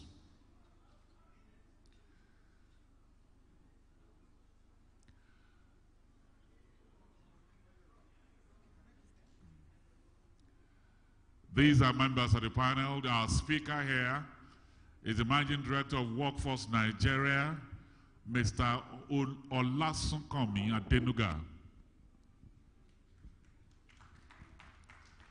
These are the other members of the panel, the Chairman, Founder, Tech Specialist, and Tilde Lab, Mr. Kadir Salami, Group Head, Human Resource Director, TGI Group, Mr. Akinkunle Akinpelu.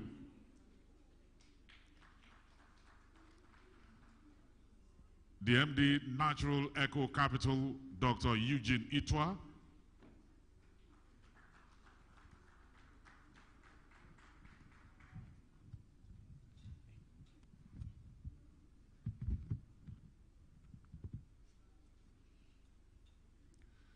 And then Dr. Emmanuel Okeleji, CEO, Seamless HR.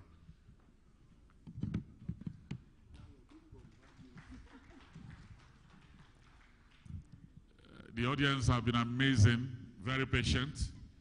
After this panel, we have just one more panel. We'll break for lunch while we wait for the dinner in Transcorp Hilton later in the evening. I'll hand over to you.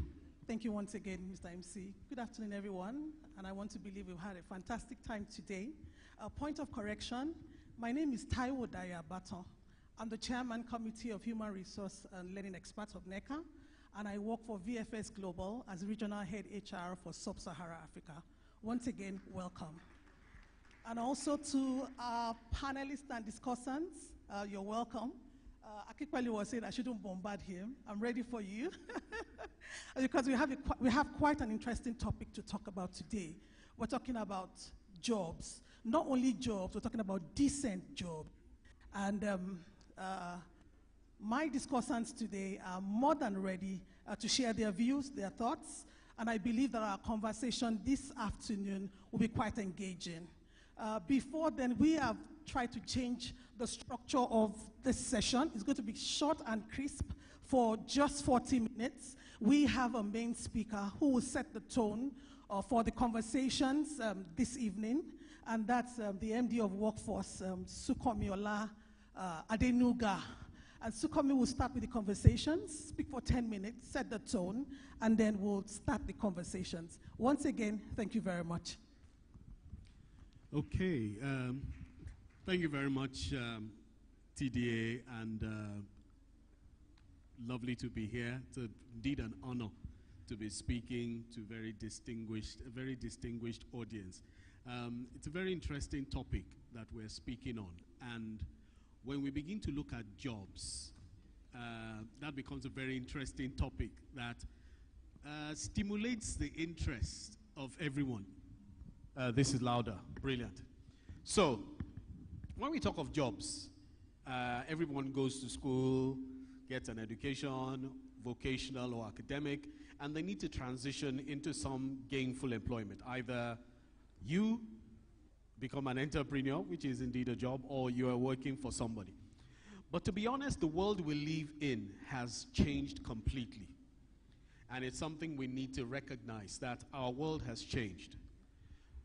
COVID threw us a curveball in 2020, and nobody expected the kind of changes that would happen. And did the rate of digital transformation that has taken place from 2020 to date far exceeds what took place 15 years before that. So there's a rapid evolution happening within the ecosystem.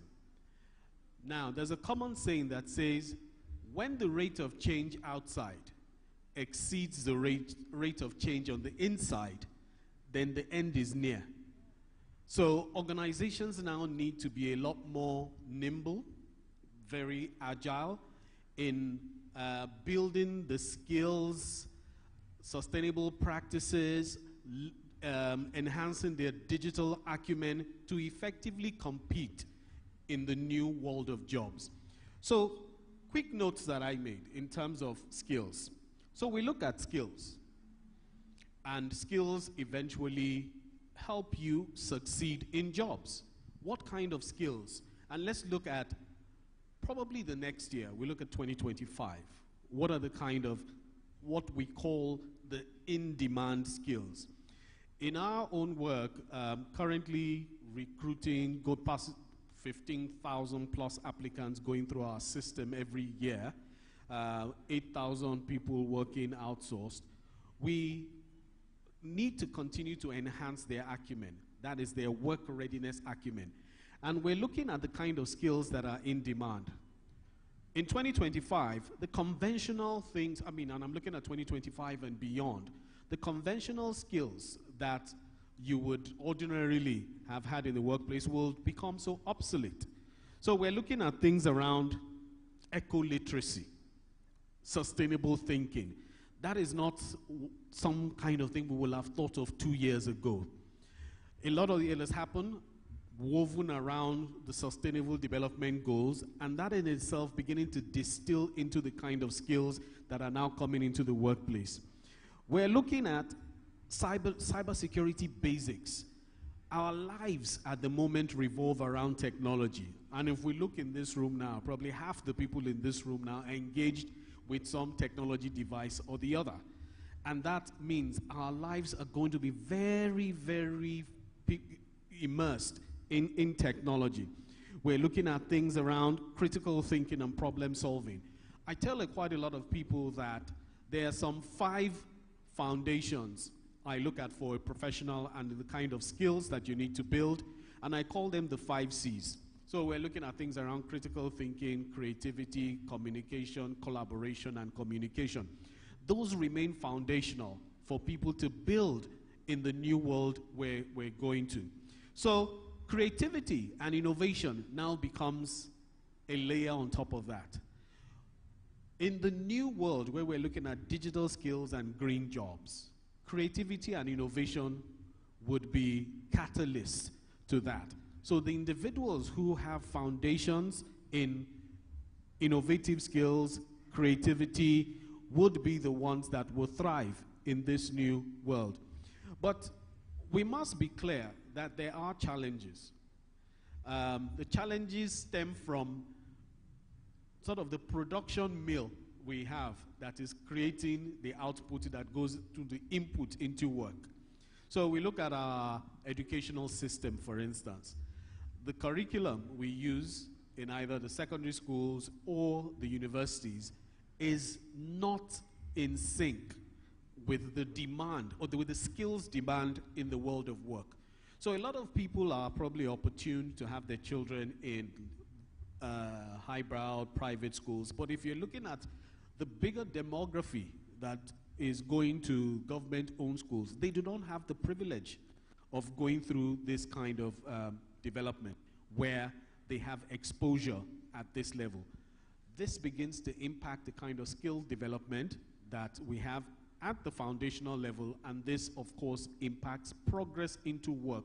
So if you get bad input into your organizations, there is no way they're going to produce quality output. On 4 pillars I want to look at in terms of technology, and everyone coming into the world of work now will know that a lot of things have impacted the way we work. Remote work is on the rise.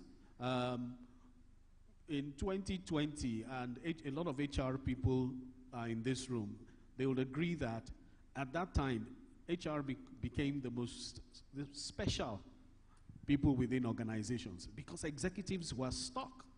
Nobody knew what to do. First, how do we engage our workforce? Everyone is sat at home. First month, we didn't know what to do. HR became very pivotal to that, and that gave birth to remote work. Leveraging technology and digital skills will continue to remain pivotal to this remote work. It comes to stay. Now, remote work has a new meaning. These days, people talk of workforces. I'm looking at it in the literal term, not the organization now. Workforce, where your entire workforce. But the reality is now is what we look at is work source. Where is the person that is working for you? We're looking at, over the last few years, there's been a lot of jackpot. And you find that there are people who are still holding their jobs here, but are in different locations. So it's source of work. There are a lot of freelancers now leveraging technology to work for organizations. We have a digital marketer that's in Australia and is on a retainer, and it works very well for us. So remote work would continue, it's here, and technology would continue to be integral to that. There is also a blossoming e-commerce sector. I was sat in someone's house once, and he said he needed to throw a party. And I said, oh, what date? He said, today. And I'm wondering, how would you think of something now and do it now? And everything he arranged online, on e-commerce platforms, with delivery people sorting things out. The e-commerce ecosystem has blossomed and is so huge. And this is where technology is also coming in. Digital marketing is huge. And that is for organizations. You look at anyone who needs to have any form of presence now, any form of visibility, is operating within the digital space. For people in my generation, we probably are a bit more traditional. So if you talk to the younger people in your business and you want to promote certain things, you ask them, oh, where do we need to be? They'll tell you on social media, how do we need to promote this? Let's use Instagram. We can do it on TikTok. And some of us, those kind of things are still alien to us, that we're playing catch up. But that's the reality of where we're in now. And of course, software development. Everything now can be written by a code. I mean, every code now can solve a problem. And it gets more interesting because with the rise of AI, things are changing so rapidly. Now, AI writes codes. So your junior developers AI can take the job of your junior developers. Not completely though, because you will still need that human interaction to cross-check, quality check the codes they've written. So things are changing so rapidly. The question we now ask is, how are organizations how nimble are organizations in terms of responding to what is happening in the external environment? What kind of development are we still doing? So I interact with a lot of HR people, and I hear them in terms of people development. They'll say, can you send us your training calendar? And I'm wondering, that's a bit dated. The question should now be, this is where I'm going. These are the skills I need to build. These are the competencies and capacity as an organization that we need to build. How can you help us build this capacity in a sustainable manner? So the old days of your program calendar for HR people in terms of people development is all gone. We have to move ahead. With this, look at our organizational strategy. Who are our comparator organizations globally? How can we compete? A lot of us are still competing locally. And if we're not careful, with the rate of change of technology, we could just get swallowed. And you just become an extinct organization if you are not that nimble. So there's a lot of collaborative partnerships that need to take place. In the previous panel, I heard a lot of mention of government creating the enabling environment, and we had a side conversation earlier. Government is not going to do everything, and that's the reality that we have to confront. Sometimes we are waiting for government to always create the enabling environment, and it becomes such a consistent narrative. We have to form that critical mass on the private sector side to begin to drive advocacy for government to implement policy.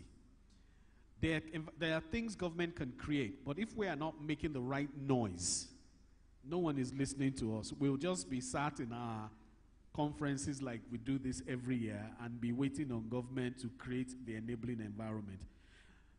This government, for instance, is very committed to building human capacity. It's one of the agendas of government to build human capacity.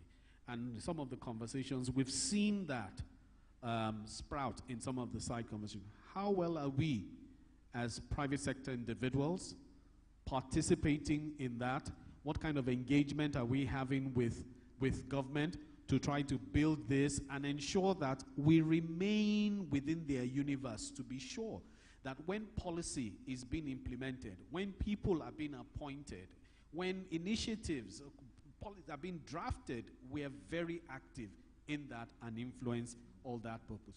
So you look at the collaborative partnerships I'm talking about. We talk about policy development on the government side, but we need to be active there. Very active, as a matter of fact. There's a huge regulatory environment, but sometimes the regulatory enforcements are largely always a function of whoever is holding that position at that time. Every regulatory agency, every government agency has an act setting it up. Some, as individuals in the private sector, we need to unpack this, unpack it completely, so we know what we can drive and what we can use to drive this advocacy. We need to get involved and support government on the infrastructure side. What can we offer? And as well as on the grant side, money needs to come in. I see a lot of donor organizations now being committed to driving employability skills. We are not truly aware of the real gap in terms of employability skills in this country.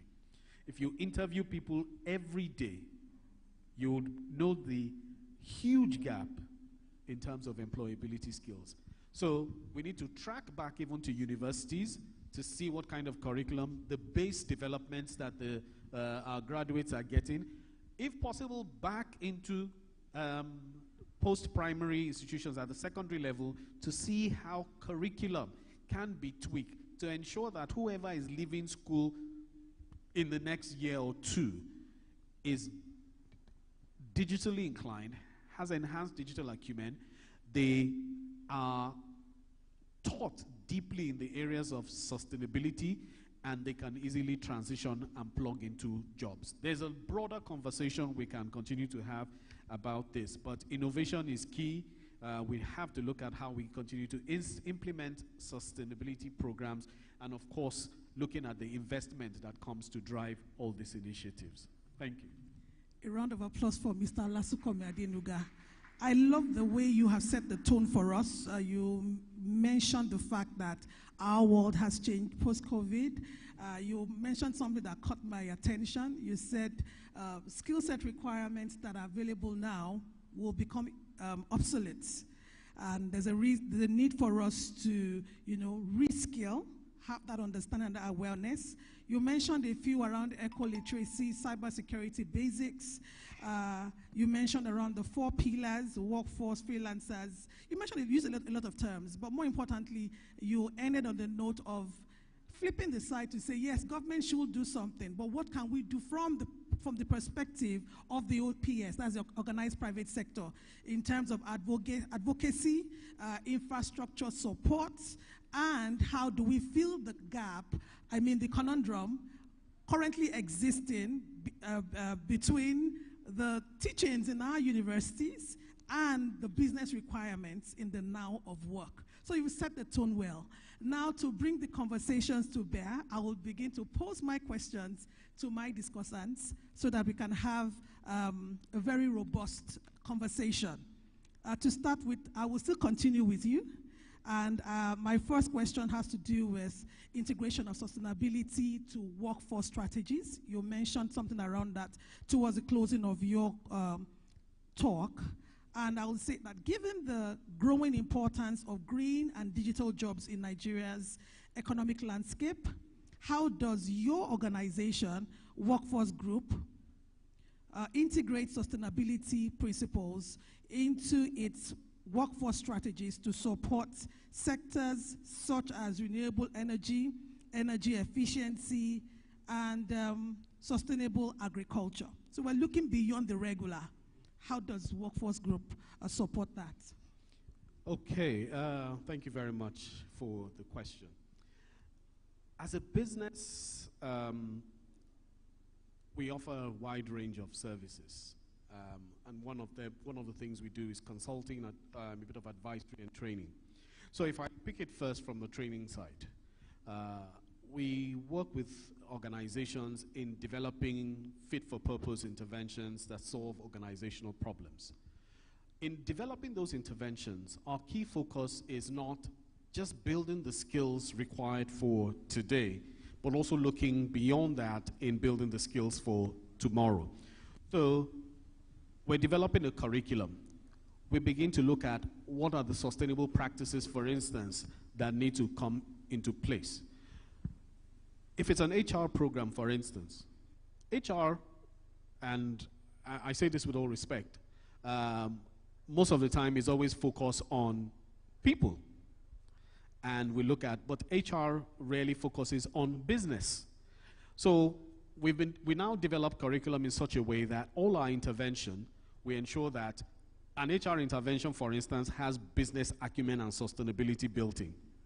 So you'll see a trajectory of an HR person not just going into HR, but they can also at some point transition into business.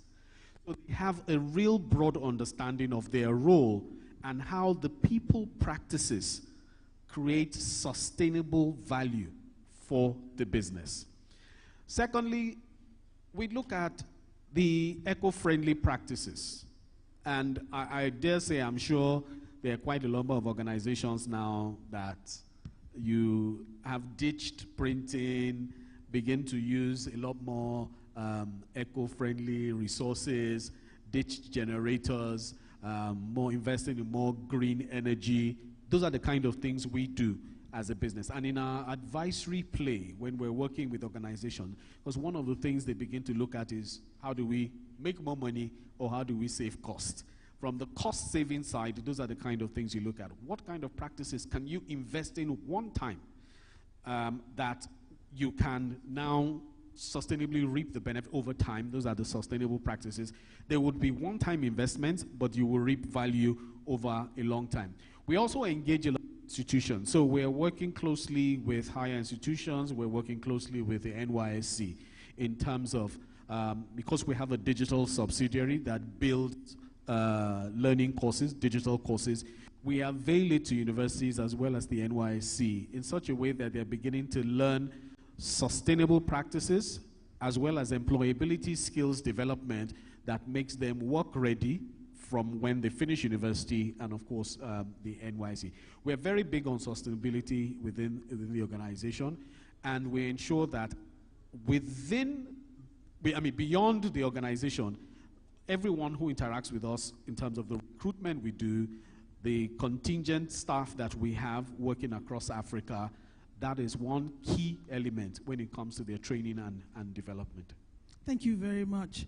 Now, we're still latching on sustainability, and my next question goes to the HR director of TGI.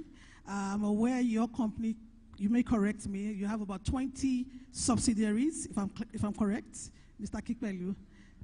So my question is, how are you, so we're still emphasizing on sustainability, how does TGI Group integrate green and digital job creation into your HR strategies to drive sustainable development across your diverse sectors?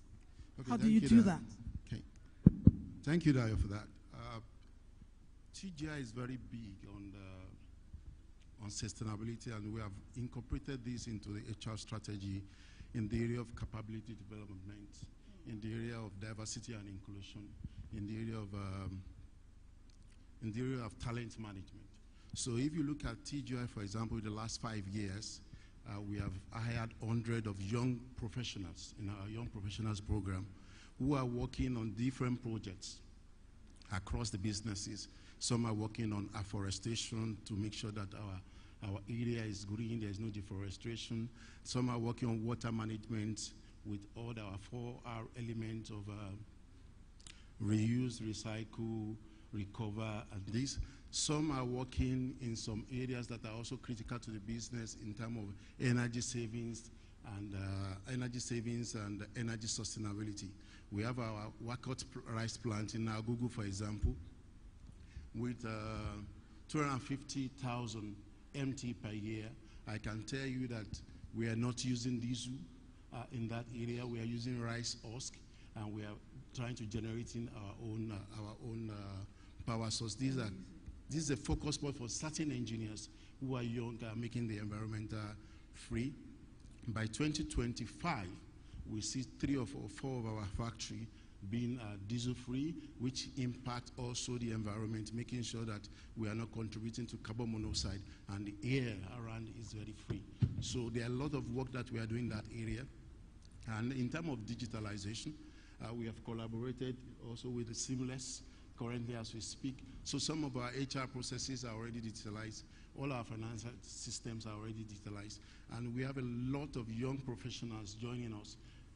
If you look at the generation that we have now, they are much more fast thinkers. The truth, they are more fast thinkers, and they bring a lot of solutions. Of course, they need the experience of the old hands to guide them, to hold them, and to tailor them. But a lot of these guys can give you a lot of solutions that you just need to proof check and see is watertight. And they are contributing this. And TGI is very, very aggressive in this area. Thank you very much. We are really proud of what we are doing. Thank you very much for that. And good work you're doing at TGI in terms of ensuring and enhancing sustainability. Now I'm going to flip it a bit and I'll go to the founder. So we're going to take it from the entrepreneurial perspective. And my question is going to Mr. Kadir Salami, founder, tech specialist, and also Tide Lab. With insight on entrepreneurship, you're an entrepreneur. How does your organization support digital innovation and entrepreneurship amongst the Nigerian youths who are interested in sectors such as renewable energy and e-commerce? How does your company support in that area? Thank you.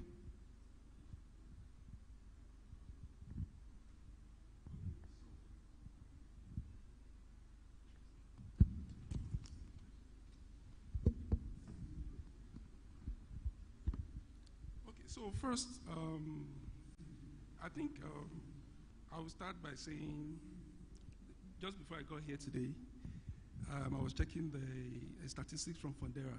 And Fundera says by 2040, 95% of consumer transactions would actually be handled by e-commerce. And what does that really mean?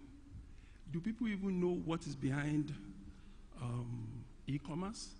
It's actually fintech, financial technology that has actually grown that space so, astronomically in the last 5 years.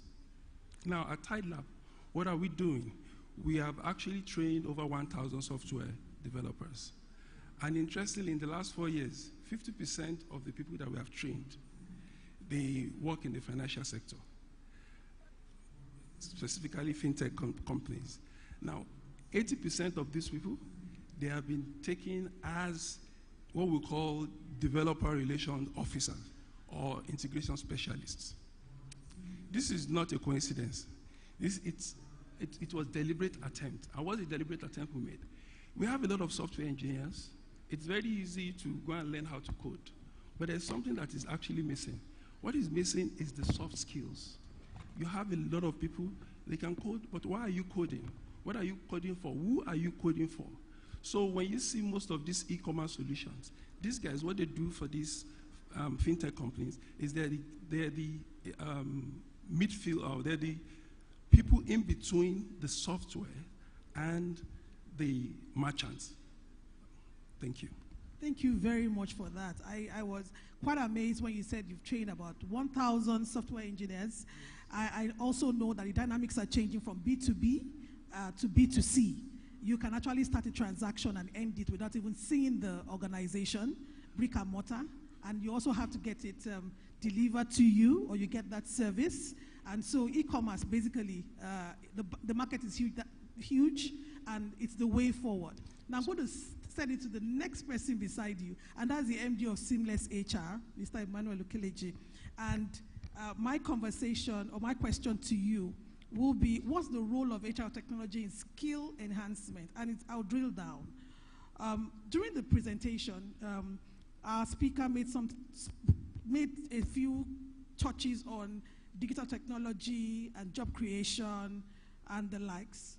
And how can HR tech companies like Seamless HR leverage digital tools to bridge the skill gap and enhance productivity in emerging sectors?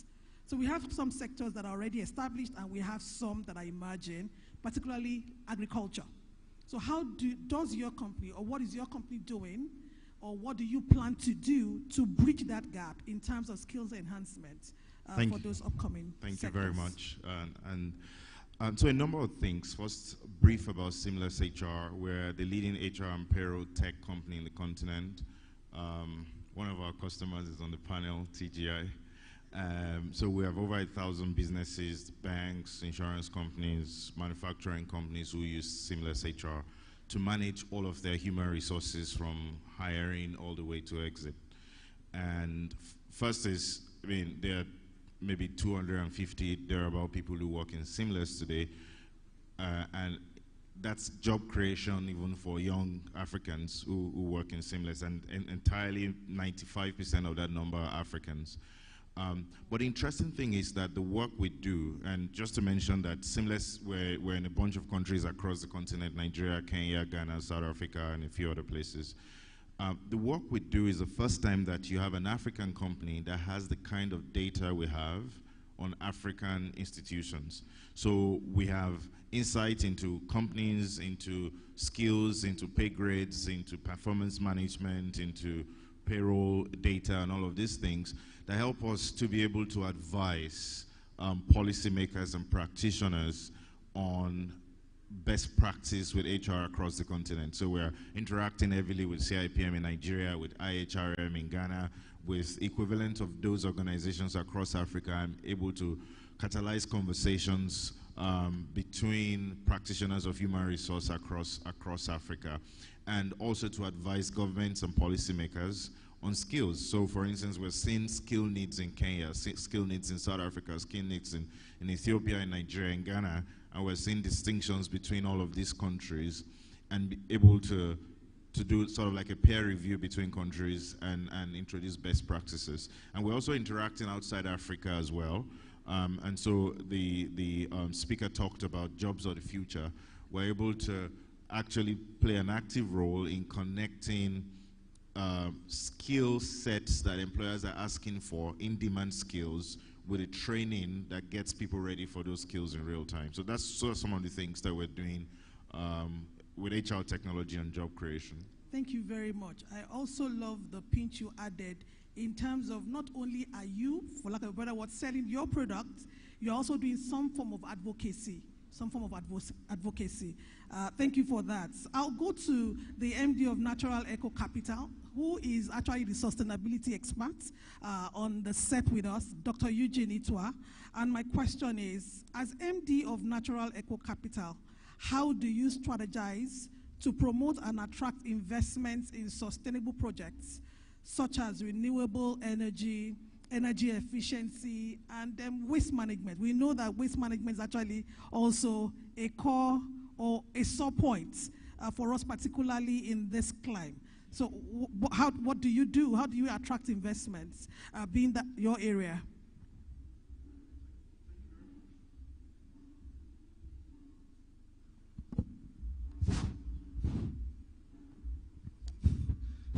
Okay, I think it's working now. Thank you very much for that question. Interestingly, what I've seen today, here, and indeed out there, is that virtually every lip seems to be talking about sustainability. Yeah. Why are we talking about sustainability? Yesterday, it was not at the forefront. Today, it's there. I recall TGI is here. Some years back, when they had this Tetra Pak Chivita, we work with them to ensuring, if you recall, the Chivita Pack, the first one there, had this yellowish blue brand, if you remember. They changed it. We looked at their processes, working with Lagos Chamber of Commerce back then. And then we were able to map the entire value chain on that and let them know that they were wasting resources. But interestingly, they had an Indian man that was trying to support them in ensuring that system works very well. And that was Joshi. I remember him. He was part of the people we trained back then and supported you people through the ISO standard. Now, where am I going? Before then, a number of organizations were saying it was an unnecessary overhead for you to talk about environment. And today, everyone seems to be talking about it. And so the sustainability of your business requires that you are sustainable in your activities. No wonder everyone is talking about it. Whether you are an expert in the field or not, there's virtually no program today out there, conferences, events, that if nobody has said anything about sustainability, I don't think that event would have held.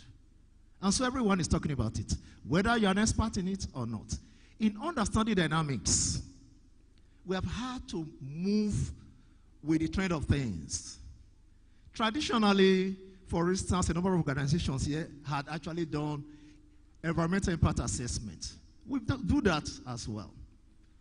But do we remain fixed on the traditional way of carrying out environmental impact assessment? No. We're taking the lead on the so much talked about Lagos-Calabar Coastal Road. And we are including a whole lot to follow the trend of things that are moving. One other thing. We are at the forefront of natural capital accounting. How do you embed this?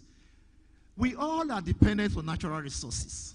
But have we been able to mainstream this or integrate this into our decision making?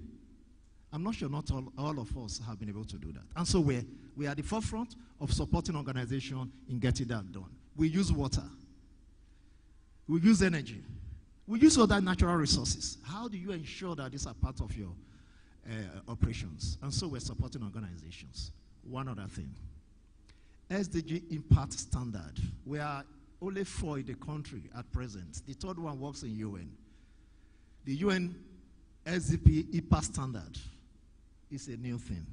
Only 4 of us are accredited in the country to help organizations mainstream this into their processes. And what is the focus? The core element is that look at your strategy. How are you aligning? And then your management approach. How are you integrating sustainability? And then you now have the other one that talks about your approach, generally now. And then the T, there's a T there, transparency. How are you reporting? Virtually everything now requires that we all report and disclose for everyone to see. And then the other element is governance. Governance is very strong in that. When we give $10 or $20 or $1,000 to some 10 women and we say, oh, we're focusing on poverty reduction, we believe that we had actually supported SDG. But it goes beyond that. And so the SDG IPA standard supports organizations in further integrating sustainability in their overall decision making. Thank you very much for that input. I'll call you Mr. Sustainability, if you permit me. Now, we have just 5 minutes to go, and I wanted to ask the audience if anybody has a question, comment, contribution, before I have the last words from my discussants. Questions? Comments? Does anybody have contribution? Okay, there's a hand raised up. Okay, thank you. Can we please pass the microphone to him?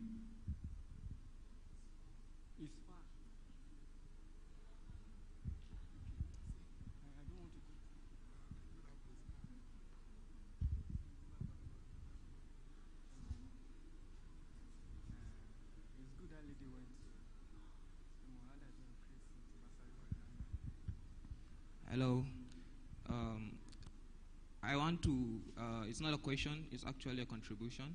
So you've been recurrently asking who are the youths interested in renewable and green economy.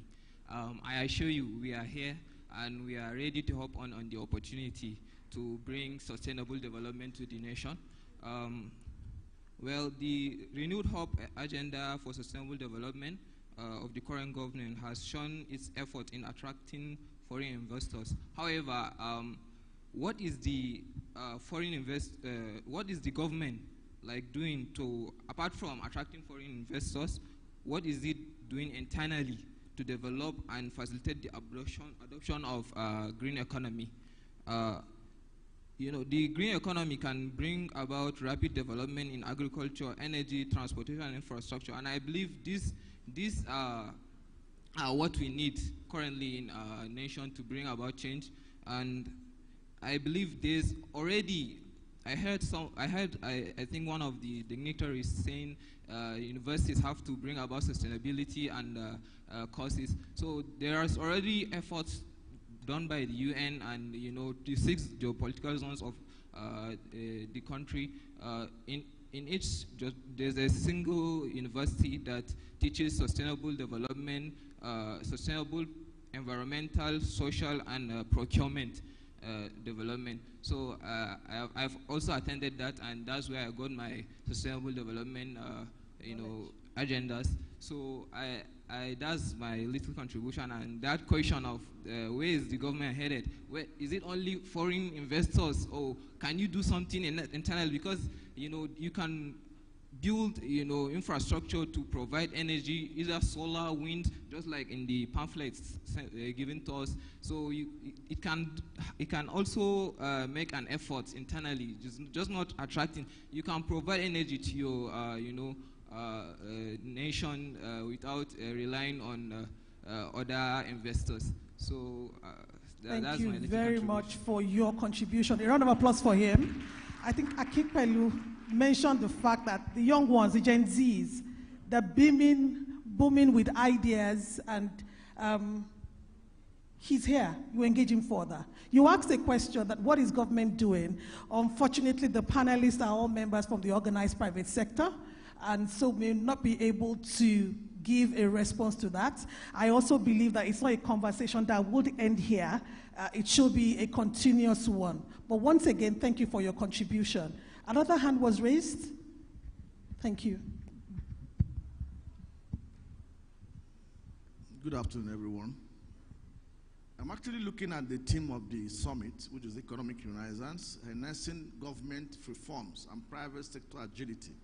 Now, listening to the human resource experts who are here today and what contents they have in terms of recruiting workforce for agencies, I don't find that in the public sector. What you have in the public sector is recruitment by who knows who, letters from everywhere. There is no such considerations as to, are these professionals, will they do the work? Now, if you introduce all forms of reforms in government, all kinds of programs, and the people, you don't have the experts, you don't have the people who are technically trained for them, I don't think those programs will work.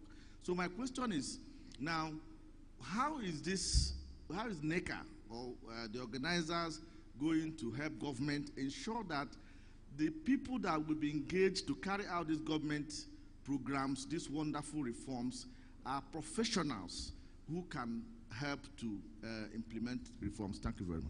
Thank you very much. I think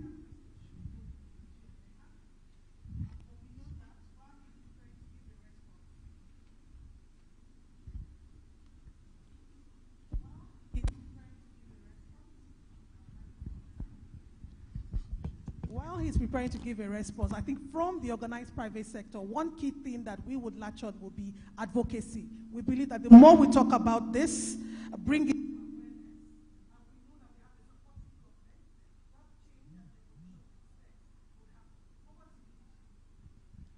Well, why the public sector is not playing along?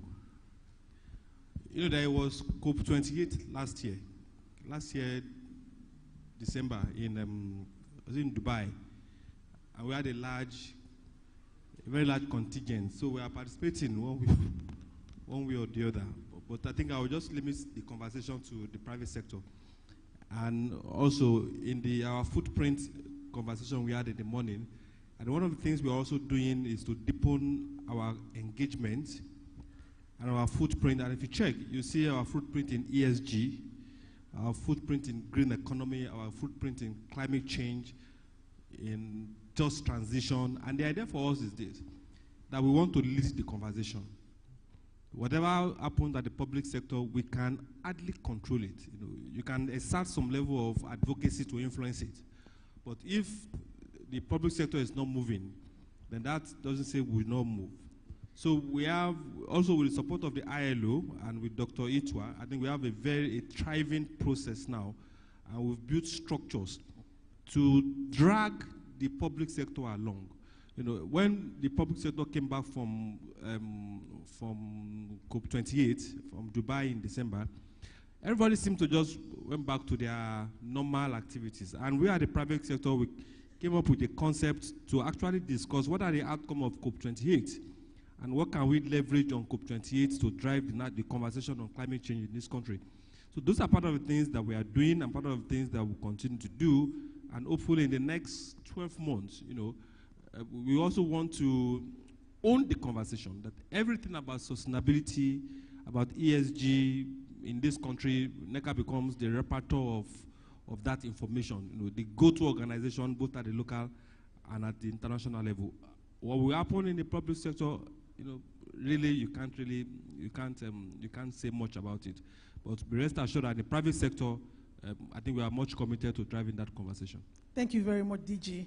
On a final note, as we wrap up, thank you very much to a warm appreciation to my discussants. I will just hand over again the microphone to our main speaker to give his final thoughts, and we call it a wrap. Thank you. Okay, thank you very much, and thank you very much, my fellow discussants. A lot of questions have come up, and I like the last question that was really looking at government and the kind of practices that are in place in the private sector when it comes to hiring, filling roles, and people with the right skill set going into positions are not necessarily what you have in the public sector. First, we must commend the Office of the Head of Civil Service. We work very closely with them, and there's quite a lot of work they're doing in that space to ensure that they're building capacity, looking at competence models, ensuring that you have more round pegs in round holes. It's a marathon we have to recognize where they're coming from, and it will require a lot of active support from the private sector to ensure that we get there. Earlier on, we talked about engaging with the public sector in these policy conversations. Let's not be too distant as a private sector. Let's get involved, helping them formulate and drive the policies. As a private sector also, we have to continue to create the environment for innovation. In our respective organizations, let's create innovation challenges. The younger generation that we have are bustling with ideas, and sometimes they're seeing things with different lenses. It makes our organizations more agile, and then it begins to create newer jobs. We can create other jobs internally by just focusing on innovation. And then let's not leave out the role of civil society. At that grassroots level, there's a lot that's happening in terms of being able to push and drive the sustainability agenda, as well as creating the enhanced awareness of the digital index that they need to grow. Those will be my last comments. Thank you very much for this. Thank you very much. We'll bring this to a wrap. Thank you. Like we normally do, DG, the President, please step forward and join the panel, the group photograph.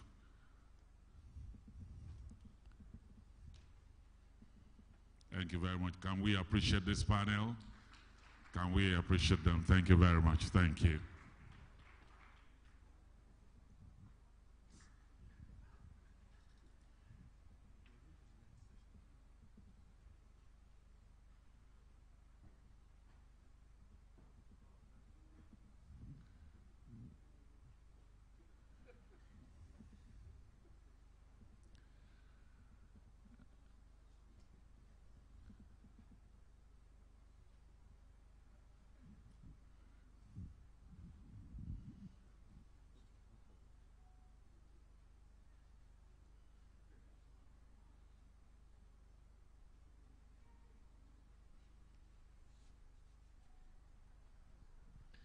Thank you very much, cameraman.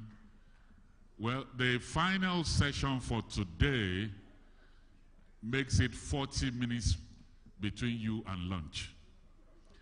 And so panelists know that you cannot run over time. You'll be between the audience and lunch.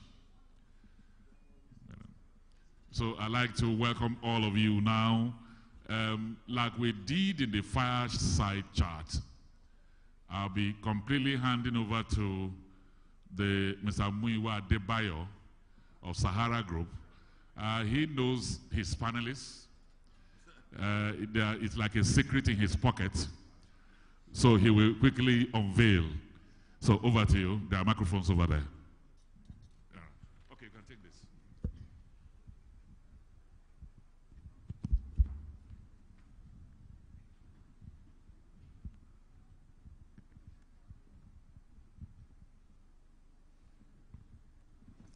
Thank you very much, and we are grateful for the patience. This is the last session, and I believe it will be much more interesting as we close for day one of the summit. Okay, the participants at this plenary as follows. Professor Uchenna Uwaleke, Nasarawa State University. Please, can we... Okay. Followed by Mr. Oluroko Samuel Dada, President, Chartered Institute of Stockbrokers.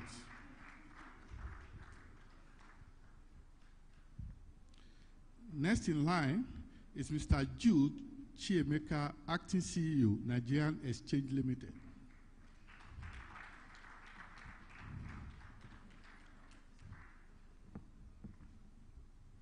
Followed by Mrs. Fiona Ayeme, MD, FBN Quest Security Limited.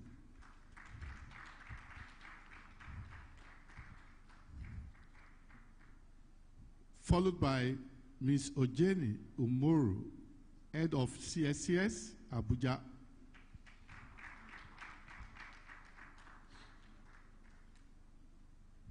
Okay, Dr. Lamido Yuguda, the former DG SEC. Okay, I think he's absent for now. Okay, if that is the case, thank you very much once again. Welcome to this panel discussion. From the perspective of our discussion, we are aware of the more or less the theme of this summit, and the focal point here is on capital market, because we are all aware that capital market is a engine room for source of fund, and before now, capital market is seen as engine room for fund from the perspective of big corporations. But again, we are looking at where we can also extend that benefit to SMEs and the likes, and also use it as an avenue to foster national development. On this premise, I'm going to ask questions which will be directed to individual discussants on the premise of the organization you belong to, and how such organization is more or less making effort and contribution towards rejuvenating Nigerian capital markets. I believe we are aware that this morning we launch the Securities Issuers Forum, okay, which is a joint initiative of NECA and the SEC. On this premise, I'll start with my honorable professor, okay, who is a professor of capital markets, to more or less ask these two questions. I'm going to wrap these two questions as one, and for time, you'll be able to more or less give us guidance on them. Now, I'll start from your background, from the academic perspective. Now, from your perspective, what are the key reforms needed to make the Nigerian capital market more robust and capable of driving national development? And in that light, education and awareness is also key in order to bring in a lot of participants. Therefore, how important is financial literacy in the context of the capital market, and what role can tertiary institutions, other educational institutions up to the level of secondary school play in improving this? Thank you very much, sir. Thank you very much, the moderator. Good afternoon, everyone. Good afternoon. I have been asked a double-barreled question, and I will also attempt to provide answers to them. Now we know, it's often said, that the capital market is the barometer for the economy. Studies have also shown that causality goes both ways, in the sense that the performance of a capital market is also a function of the economy. And that is why, to answer your question, what manner of reforms would I expect to see?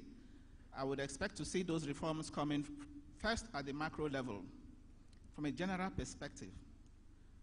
I would expect to see the government providing that enabling environment for the capital market to thrive in Nigeria.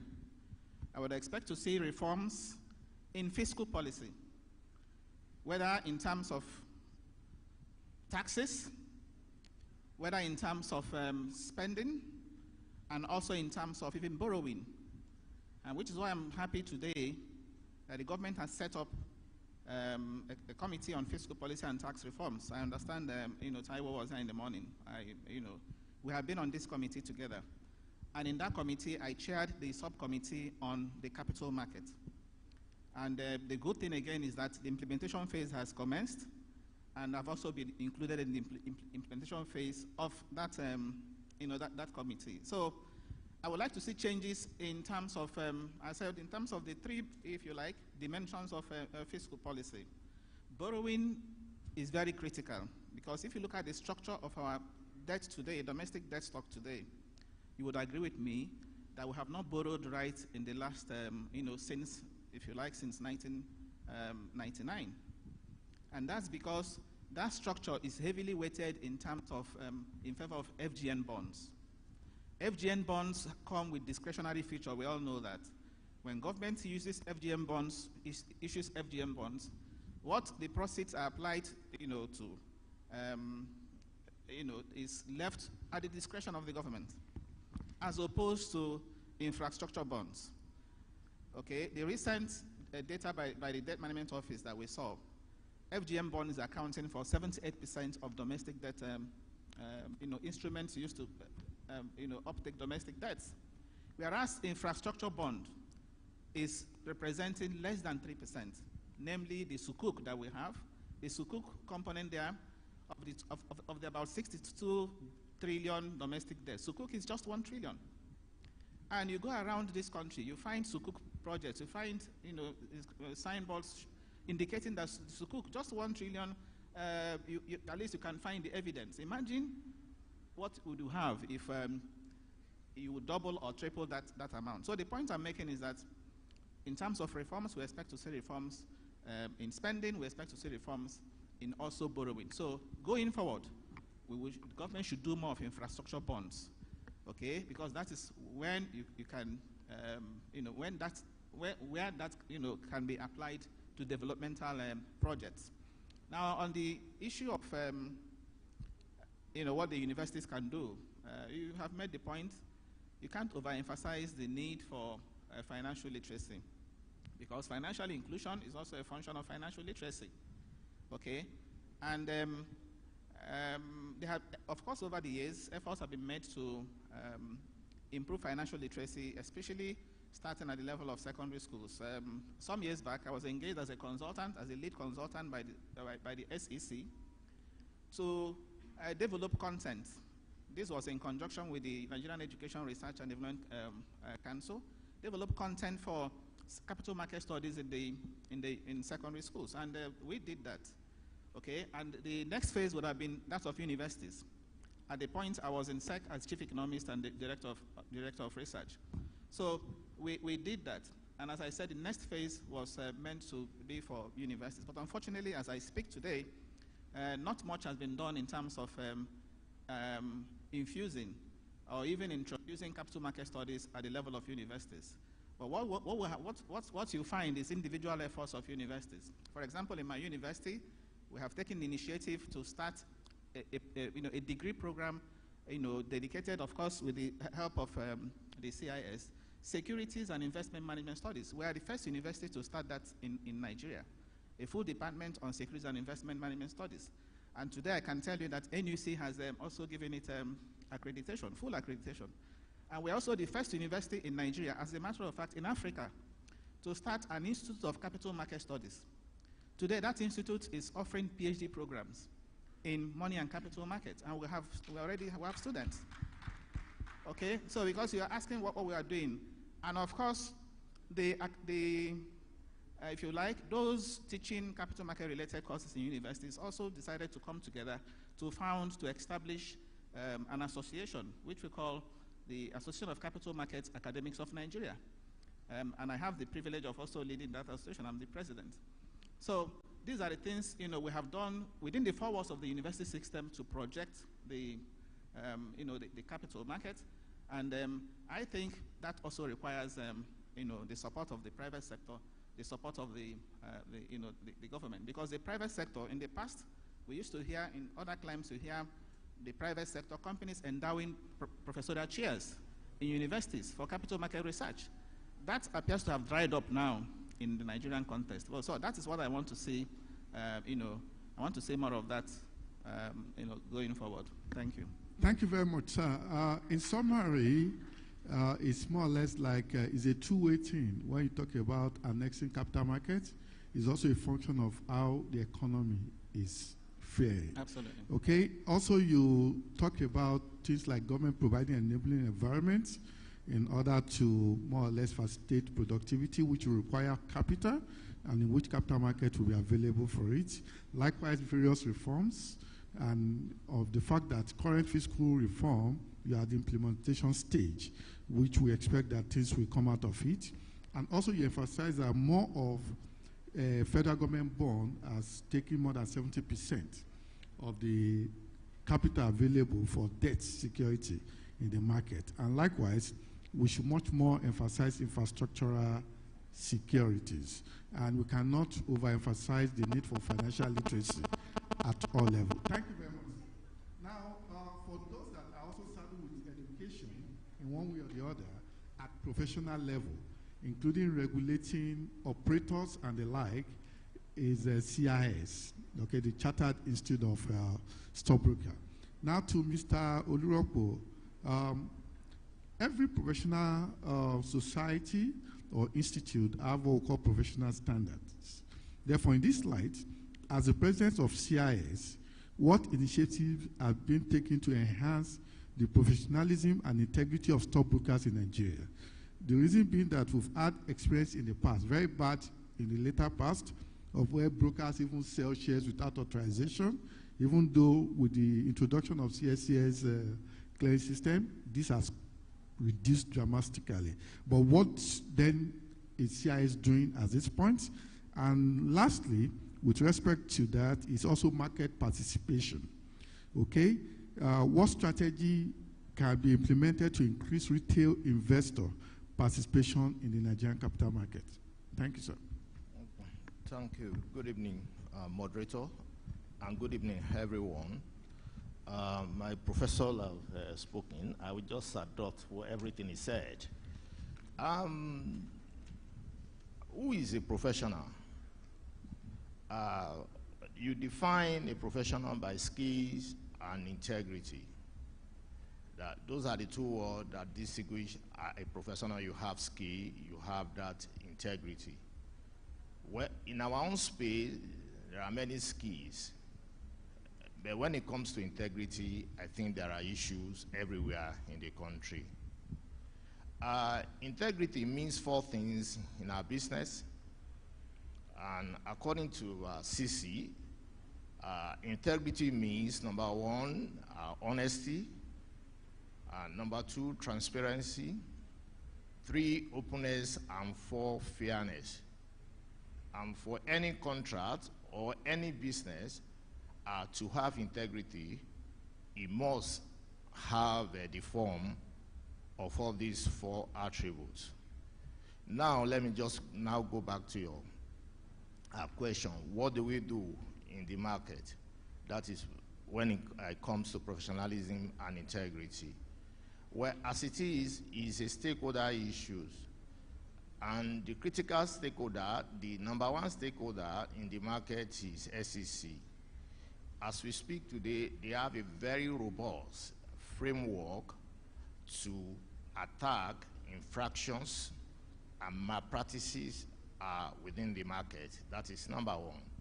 They have on-site, off-site supervisory agencies, and at any particular times, they do look at what is happening in the market.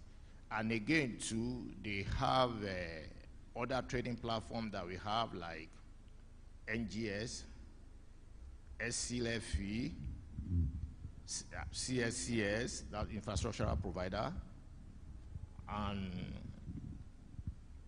NASD. They have their own framework for controlling what is happening in the market.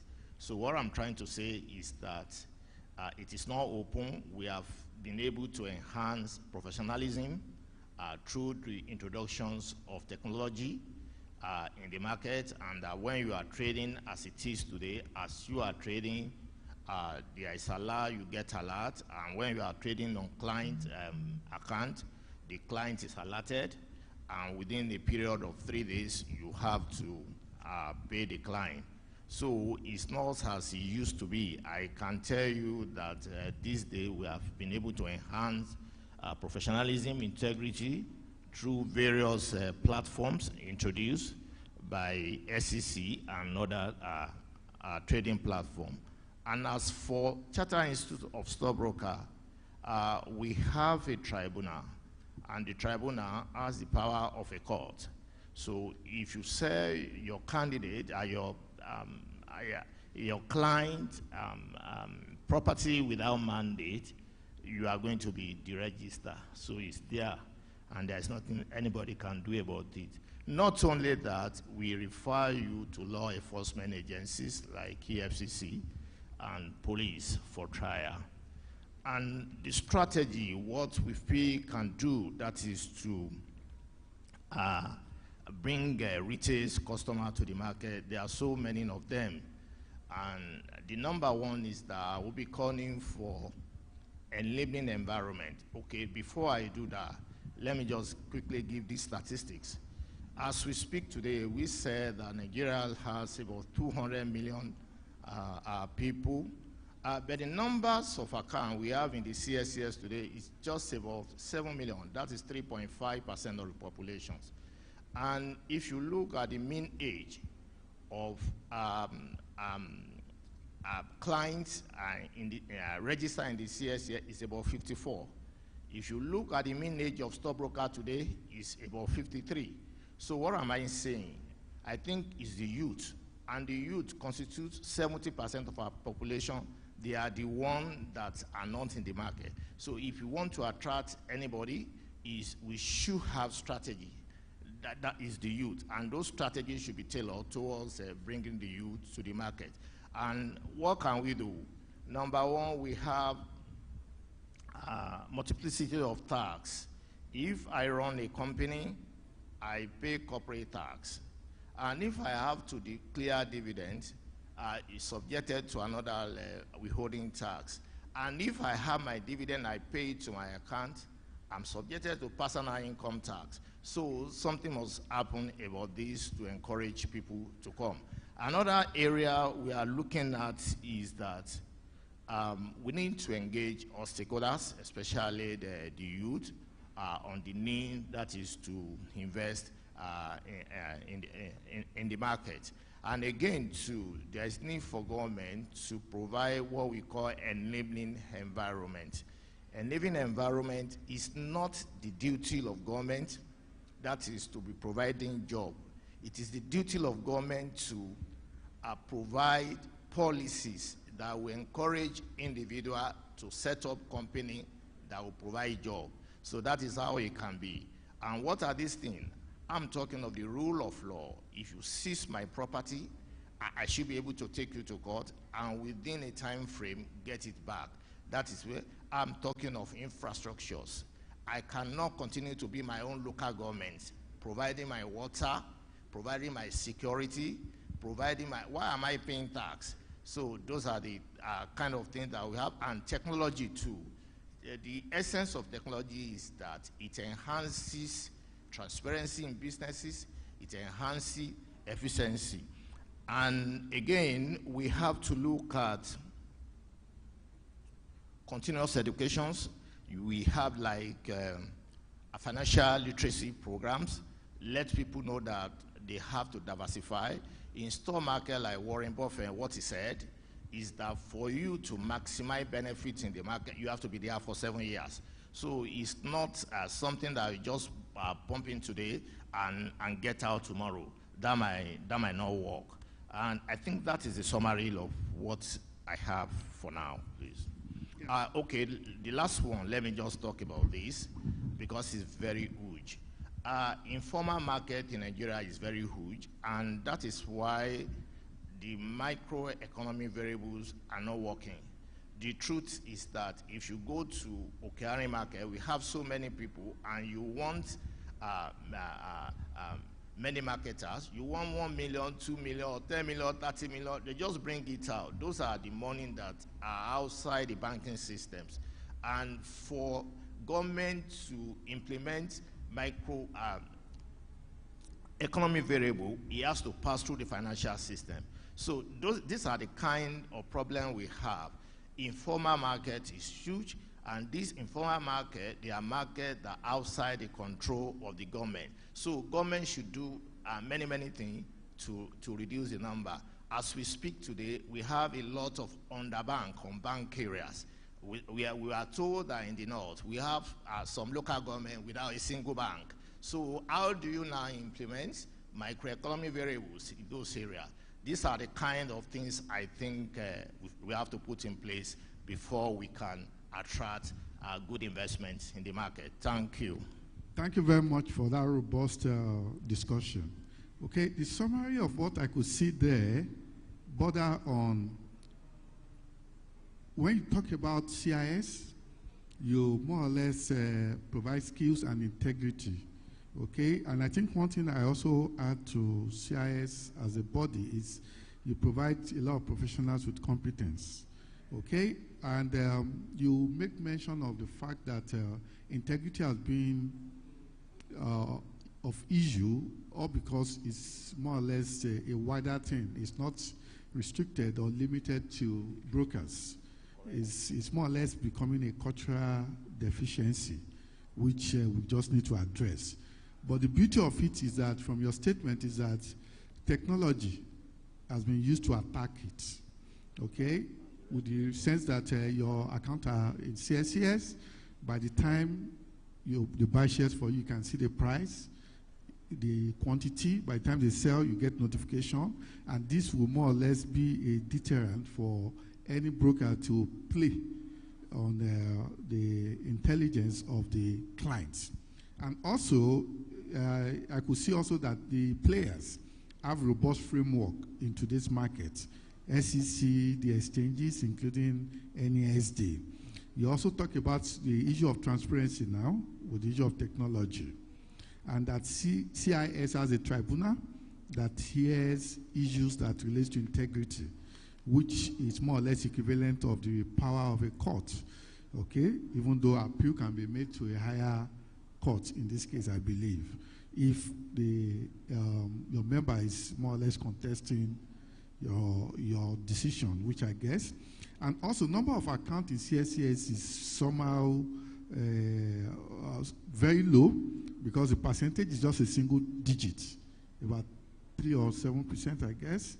And also of the fact that the youth are not in the market, based on the fact that the average age of investor is about 53 to 54. Yes, which is not very good because the youth constitute the larger number of market participants in an ideal environment. Also, fiscal incentives and other incentives are very critical to rejuvenating the participation in the capital market, and stakeholders' engagement is critical, which is part of what we are doing, including with regulators and the like. And also, government need to provide enabling environments and much more policies that can be implemented in such a way that it supports productivity and brings about economic growth and development. Also, they need to support it with infrastructure in one way or the other. And from the angle of the education, you talk about continuous education, which is very key, so that all players in the market are more or less kept abreast of what the market demands. Also, you talk about more or less informal sector.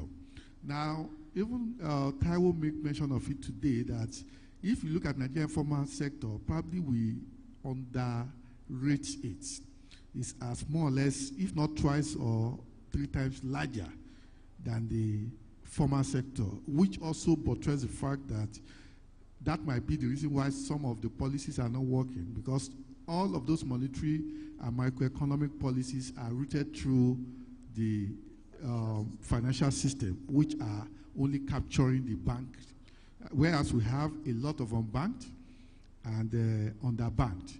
And the unfortunate thing is that we all know that the introduction or the advent of the fintech guys has more or less improved the banking level of enlightenment and involvement of even market people. But at a time when government came with another policy of trying to surcharge and all sorts of things, it created a problem until it's suspended. We then speak to the fact that government need to be deliberate in any of their policy. In light of that, I think I'll just jump to Mrs. Fiona Aime. Now, from the angle of investment banking, okay, as the MD of the FBN Quest Security Limited, what innovative financial product can be introduced to attract both local and foreign investors? And in this case, when I talk about local, also take cognizance of the shortfall of the involvement of the youth. Okay, what kind of product can we bring in? And also, one thing is that you can do more of campaign. You can do more of road shows. You can do more of enlightenment. But if there's no confidence in the market, if the market is not trusted, therefore you don't expect that market to boom. In this case, what steps can be taken to enhance investors' confidence in the Nigerian capital market, considering recent economic challenges? Thank you. Thank you, moderator. Good evening, everyone. So the peculiarities of the Nigerian capital market in terms of retail participation is one that I think we need to pay a very detailed and close attention to.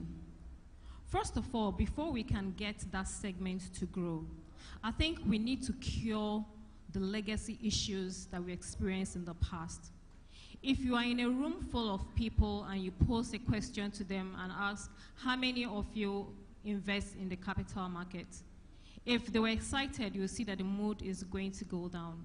That is because a lot of people have invested in the capital market in the past ignorantly, just following a bandwagon, and have gotten badly burnt. And as a result of that, a lot of people will not touch the capital market until we, start to delve into this issue and cure this legacy issue. It's going to be very hard to attract and bring new other people in. When you say the average mean age of the investors in the capital market is 53, that is because you are looking at the people, our fathers, our parents, who were investing in the capital market back then. The young people do not look at the capital market because the stories they have heard are not encouraging enough. How do we cure these issues? There is this issue of outstanding dividends in the market. People have invested and are struggling to collect their dividends. Despite everything that regulators are doing, we are still very far away from reducing that pack.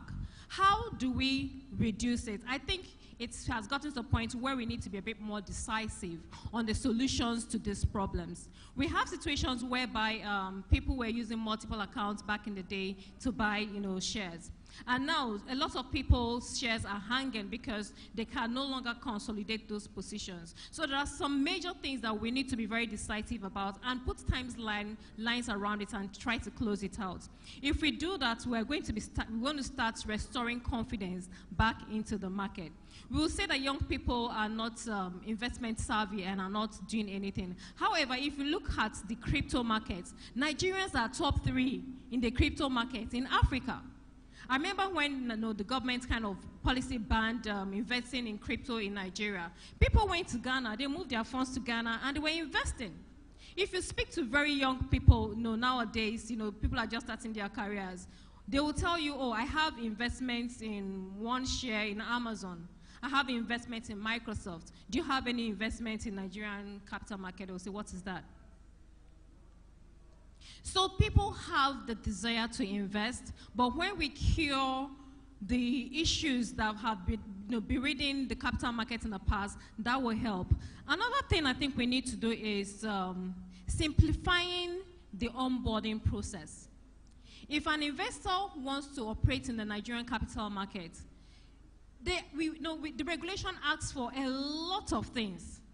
Yeah, so I understand the fact that we are trying to, counter anti-money laundering, terrorism, and all that. And that has made us to ask for a whole lot of requirements. But by the time you ask someone to, get onboarded, and then the requirement is so large and so huge, they'll just dodge you on like, hey, UK market is not going to be asking me that. If I go to a Bamboo, for example, they'll just ask me for my BVN, and then, everything is done.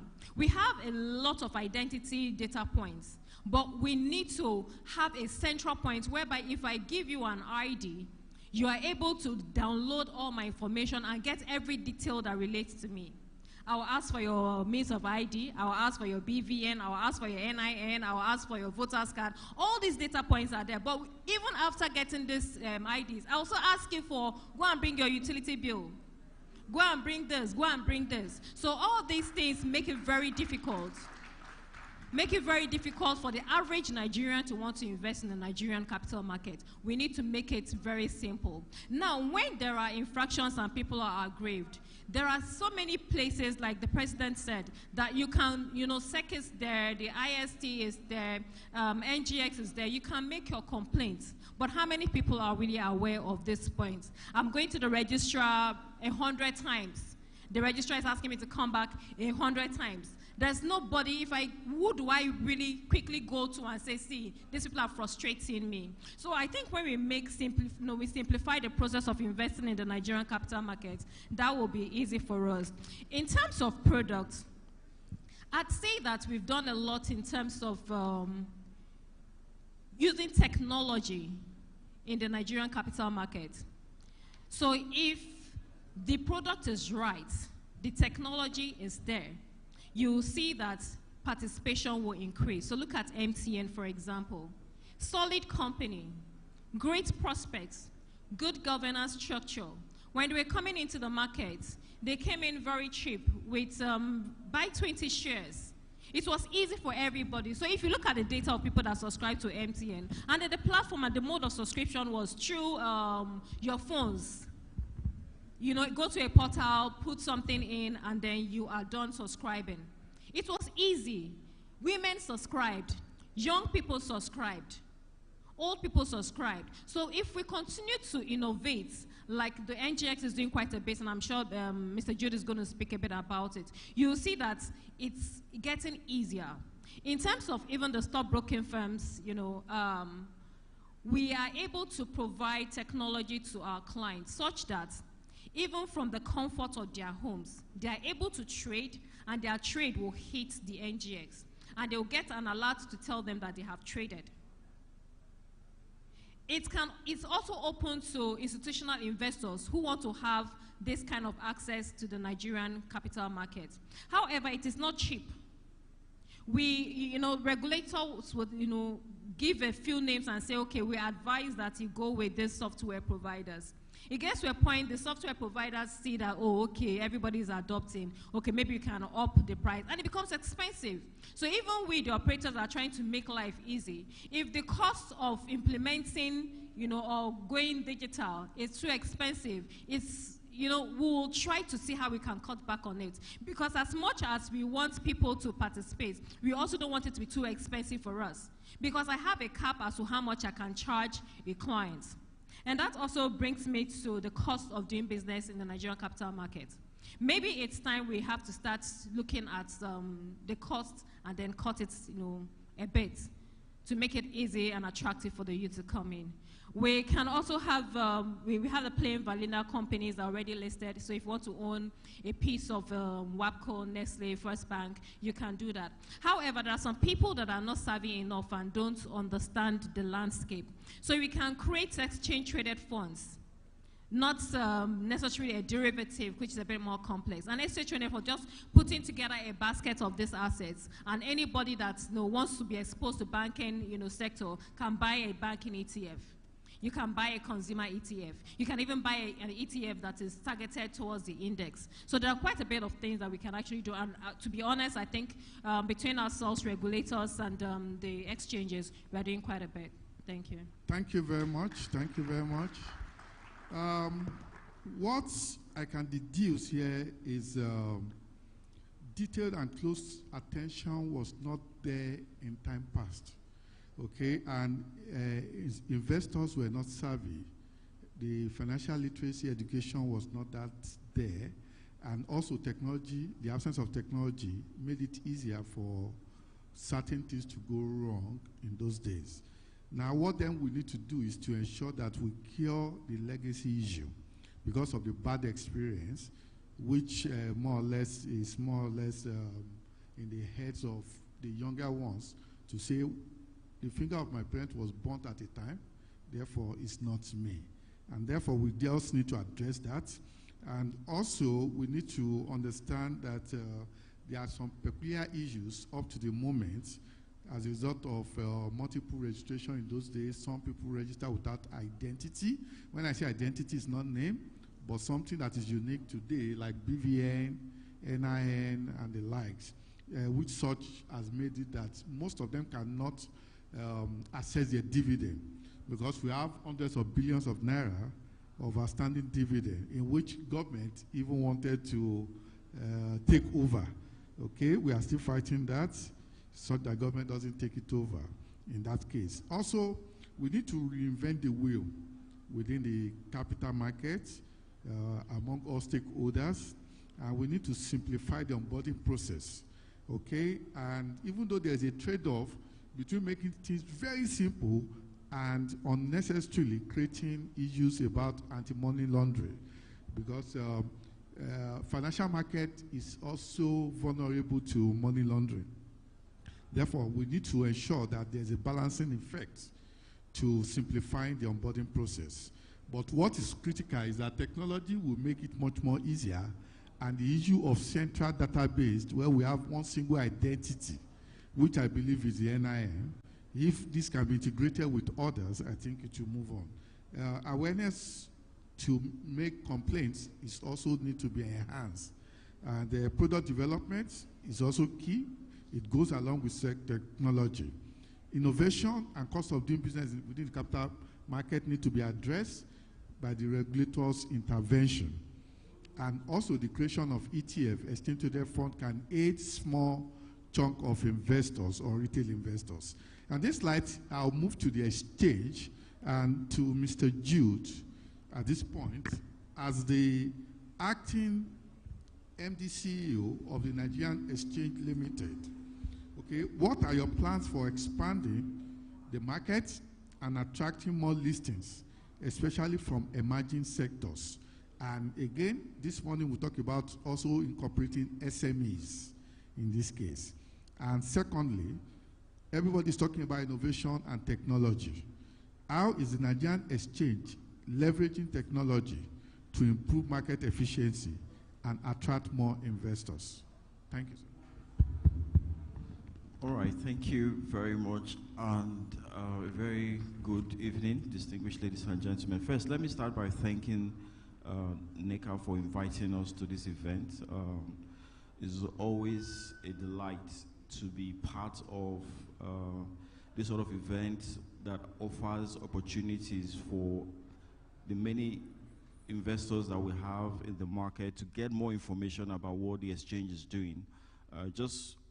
On the back of what has been said, there's quite a bit of a lack of proper understanding of what the exchange and the capital market can do for individuals as well as for the national economy.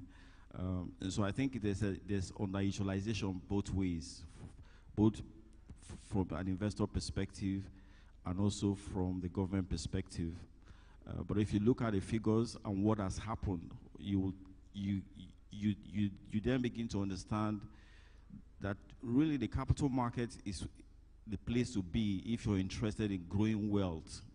So people are looking for all kinds of ways of becoming wealthy, but the capital market is there for you by just understanding it and taking advantage of it. So to your question specifically, what are we doing at the exchange to encourage market expansion? A lot of things,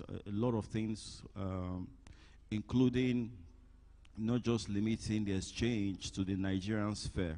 We're, first of all, a member of the World Federation of Exchanges, which is the global exchanges. We're also a member of UN Sustainable Stock Exchanges, because we're quite mindful of sustainability and going forward what that means for all of us. This is rainy season, everywhere is getting flooded, so it can't be business as usual, just taking from the environment and not caring about it. So ESG is very high on our agenda, and we intend to ensure that even corporates begin to understand the implication, switching clearly from availability to sustainability. We can't continue to do business without caring for the environment, the governance structure of our businesses, as well as ensuring that there's continuity and sustainability. How do we impact companies? How do companies impact the environment where they operate? And so we then look at Africa. We're a member of African Securities Exchanges Association, which integrates all the capital markets in Africa. So today, you can trade seamlessly from the comfort of your home. You can buy shares in Nairobi, you can buy shares in BROVM, you can buy shares in South Africa, Casablanca, Egypt, Mauritius. And these are things that are made available so that people can actually grow their wealth. So if the Nigerian capital market is not doing well, clearly there will be other exchanges that are doing well that you can invest in and grow your wealth. But to bring it home, so we have partnerships with a lot of corporates, multilateral institutions to help deepen the capital market. So capacity building is also one of the many things that we do. And we do this in a deliberate, intentional manner so that people understand the products that we have. I won't talk about what has been said already, but we're working on products. A lot of times the young ones are not investing, not because there are no products for them to invest, but also because some of them don't have that knowledge of what is available. And so this opportunity presents itself again for people to understand that there are products at the exchange. The exchange is a multi-asset stock, multi-asset exchange. It's not just stocks. So there are ETFs that you can buy. One of the ETFs that we have returned almost over 300% in 1 year. So people are looking for return. They are doing bets, Nigeria and the rest, but there are products they can actually buy at the exchange that can provide significant return apart from shares. We also have fixed income.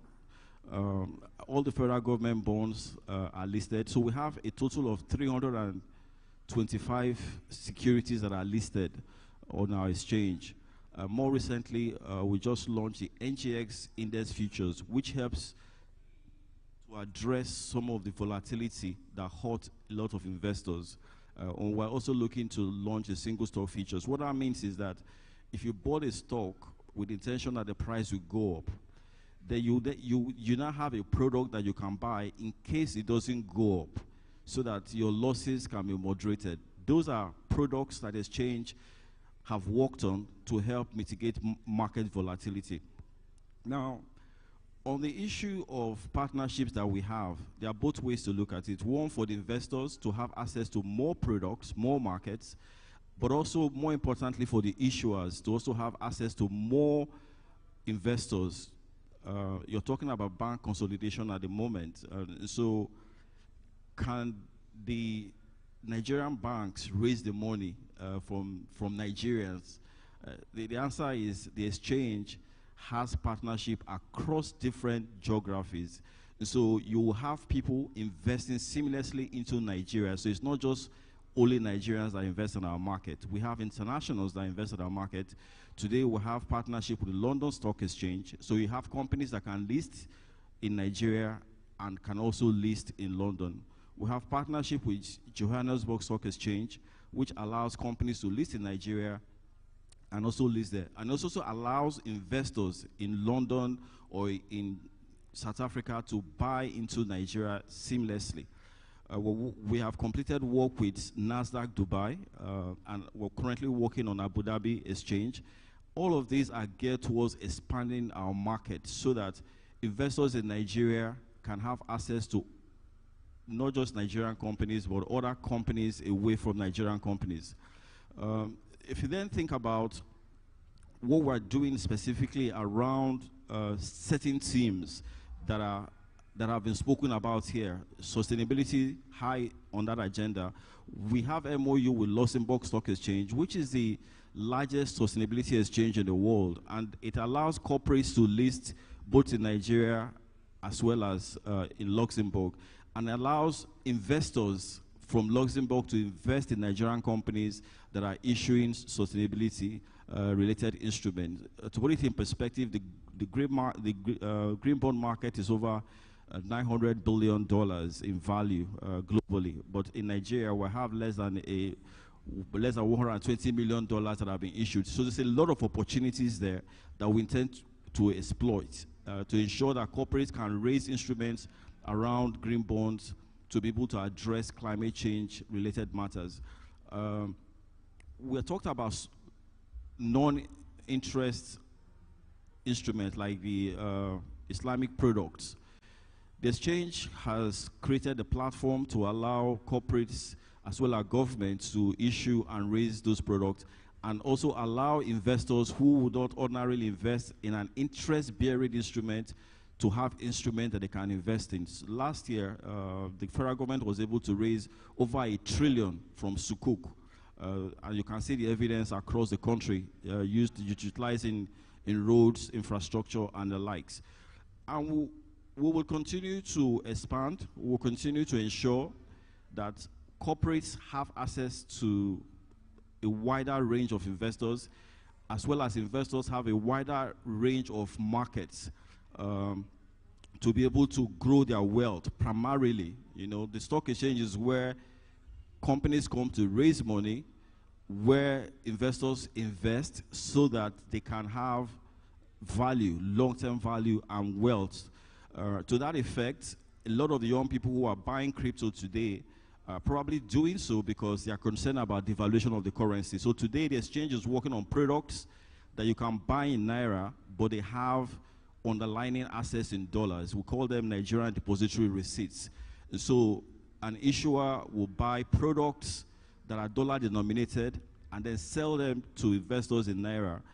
So you buy it in Naira, but the underlying assets are dollars. So if any form of devaluation occurs, you're not losing out because you're using Naira to buy dollar instrument. These are the things that we do to ensure the growth of the market and the sophistication of the market, that we're not left behind as an emerging economy.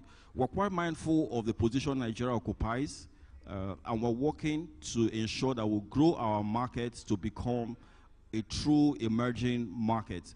To be an emerging market, you have to be trading $100 million a day. Currently, we trade $7 million a day. So there's a lot of work that we need to do in ensuring that more companies list. To do that, we're working with international bodies like Mobilist, who will invest in companies, right, that have the right business model. We're also working through the British government to ensure that investors from that side can invest in companies that are looking to raise money, so that companies that want to raise money can actually have access to investors. And now the last piece of your question is around technology. What are we doing in that regard? So technology is at the heart of our strategy as an exchange. Innovation is really what we thrive on. You will recall in 2020, there was a total lockdown, but we didn't miss one trading day because of technology and investments we have made in technology. Today, we use what you call NASDAQ trading engine, which is a world-class trading engine that allows investors access to trade remotely from any part of the world. And we did take cognizance of fourth industrial revolution, and we forced our trading license holders to have minimum operating standards around technology. And so when there was a lockdown, they were able to trade seamlessly without even going to their offices. From the comfort of their bedrooms, they were able to trade for their clients. So those are the things that we're doing on the technology side. Even this banking consolidation, tomorrow we'll be having an event at the NGX where we'll be exposing the digital platform that we have built to ensure that people can participate in this offer in an electronic digital manner, in a seamless manner, so that you're not left out. The capital market is not so much for the elitists, but it's really for everybody who understands that the way to grow your wealth is to invest. And you don't want to invest and then not reap the benefits of your investment. That's why we have different products that you can invest in. So from Islamic products to sustainability products to the plain vanilla equity products, and even to a more complex product like derivatives to ensure that you hedge your risk of investing in the market. So we're quite excited about the future, and we think that we'll be able to work with stakeholders such as yourself to create proper investor awareness of what is available and how they can take advantage and grow their wealth and ultimately have enough capital to meet all the infrastructural gap that we see in the local environment. Thank you very much. Thank you very much for the robust discussion. As we wrap up on this session, we'll be wrapping up on the premise of CSCS, Central Clearing System. Now, to the head of CSCS Abuja, as from your own perspective, okay, what improvements are being made to the clearing and settlement processes to enhance market integrity and efficiency? And lastly, what risk management strategies are in place to protect investors and maintain stability in the market? Because we have earlier talked about the market confidence. Thank you very much. Thank you, moderator, and good evening, everyone. The CSCS, as the Central Securities Clearing System, is big on security because we are depository for the entire market. We have technology, as the earlier speaker, my colleague Jude, mentioned. We invest heavily in technology to primarily ensure safety and security of assets. If you are an investor in anything, whether you want to buy land or you're buying crypto, whatever it is you're buying, you want to be certain that when your assets are there when you need it, that you can sell very quickly when you are in need of cash, and that no one is going to lay claim on that. An earlier speaker spoke about the processes for investing, which is discouraging for young people. I want to say that I can say authoritatively that a lot of things are changing in recent times, both the regulator working with the market, things are changing, and with respect to the electronic platform that Jude also mentioned earlier, like it happened with MTN. We're going to have a lot of similar, that will be the way going forward. And then you know that the entry point, if the entry point is seamless, the other part you're concerned with is, okay, so how efficient is it? If I need money today, can I get it? So if you have a bank account, for example, you know that you can do your transaction on your phone. How quickly can I do this? That's the kind of efficiency you're looking for. So CSCS has those, the technology we put in place and our security measures to ensure efficiency in those sort of transactions. Specifically to the question as to what we are doing to enhance market integrity and efficiency, some of our various projects include ensuring clean data and timely updates of customer records.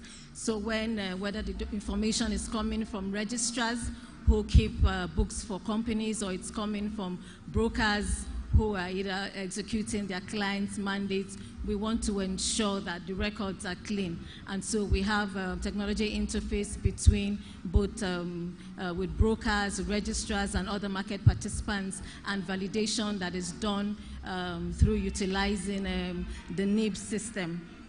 We also have require that default management system is put in place to overcome failed transactions. So failed transactions in a market is, the chances of that is actually practically nil as we speak. We also require the provision of collateral to be held at CBN by settlement banks to ensure that transactions are settled, whether when you're selling or buying securities on the market.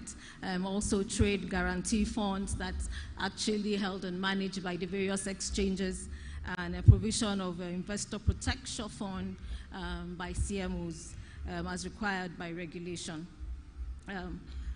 For the second question as to a risk management framework, it's actually very extensive. The International Standard Organization is something that we based our framework on. So we build information security architecture and program around that.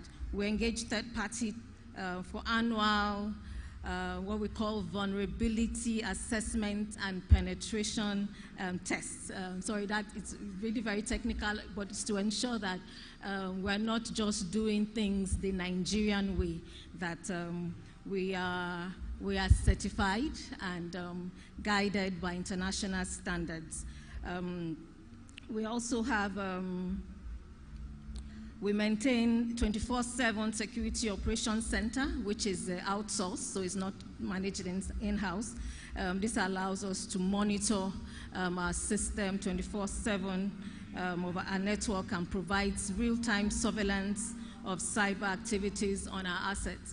Cybersecurity is a very topical issue. It's not just topical, it's a very real and scary challenge, because if it has the capacity to wipe out information and essentially just make assets disappear, and it's not something we take lightly at all.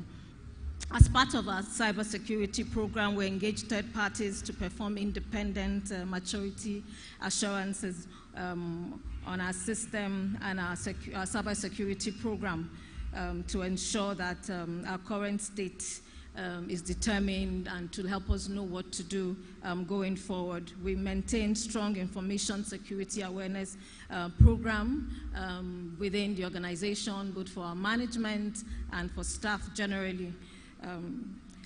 So these and so many others, the things we do to ensure security, to ensure that we can go to sleep and we wake up and the system is still running, our shares are still in place, market is confident, and we can continue to push the capital market as a way to go, as mentioned by Jude.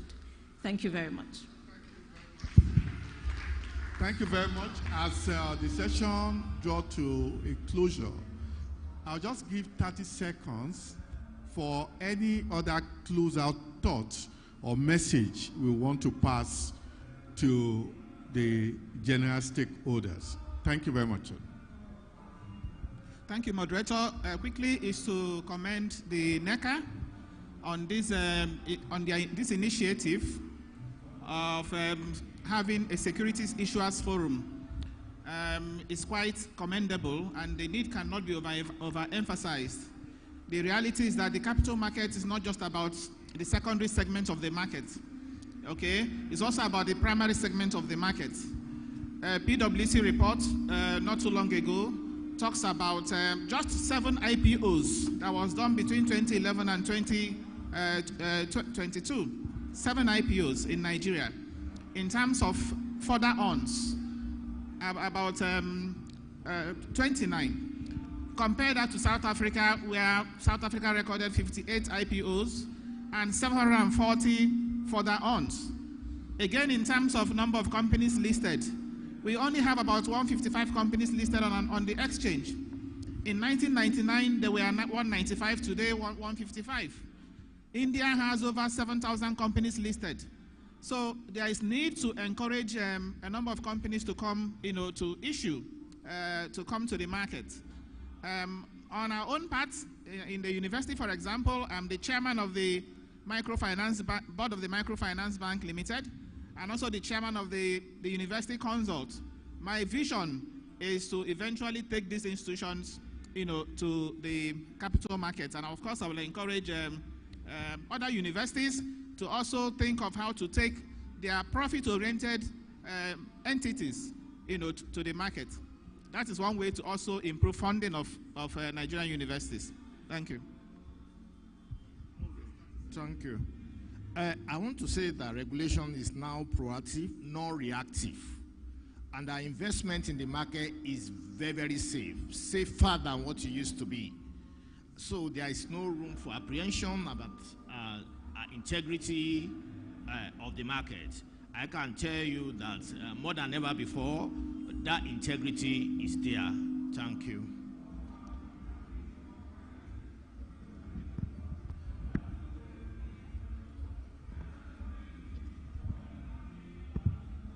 Thank you. So for me, I'll say my last words is we need to still continue to do a lot of enlightenment. We have the financial money market week.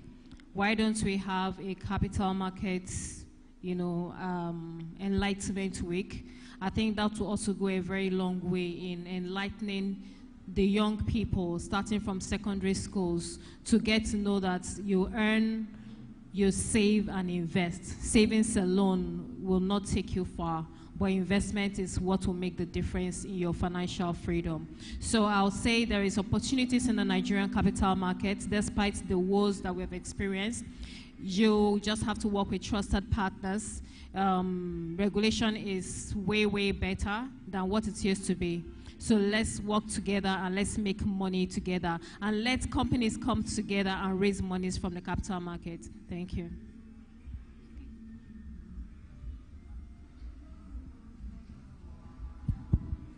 Right, thank you very much. I think I will make 2 calls. One to the government, especially the federal government, states. They should utilize the capital market more to fund their infrastructural gaps. The capital market is robust, it's well regulated.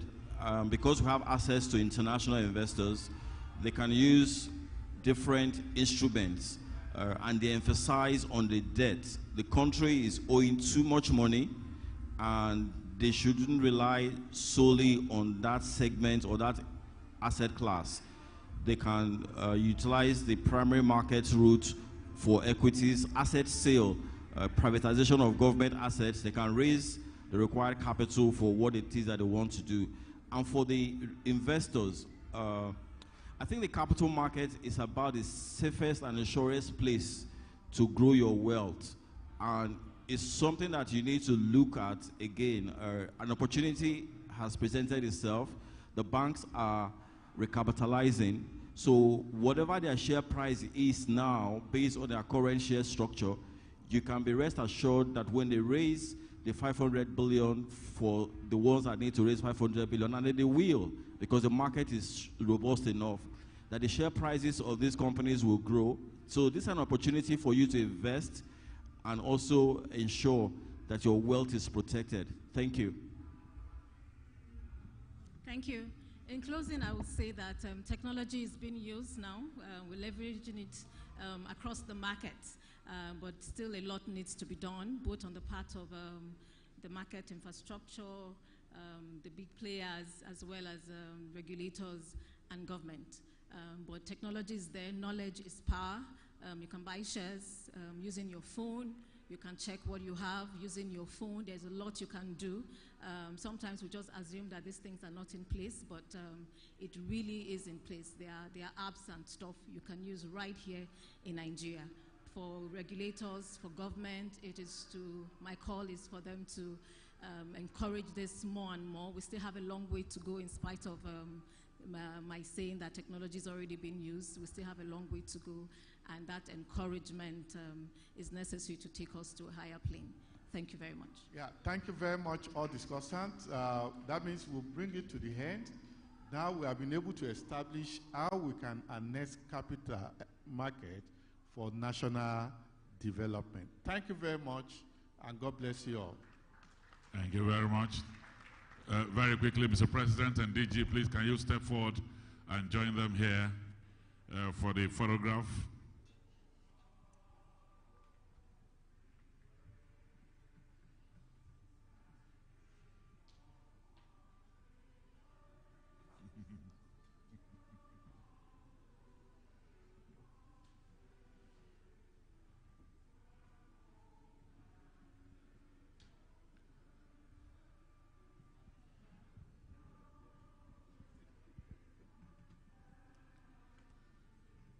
Well, what you have is the final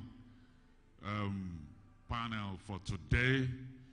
Tomorrow, we'll be kicking off with manufacturing, key to economic growth and shared prosperity, 9 a.m.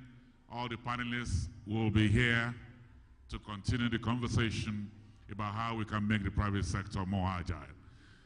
Our Ms. Victoria Wadoka, Corporate Affairs and Sustainability Manager at Nestle, will be stepping forward here to give us a few announcements with regards to lunch. But I must say thank you to all of you for being part of.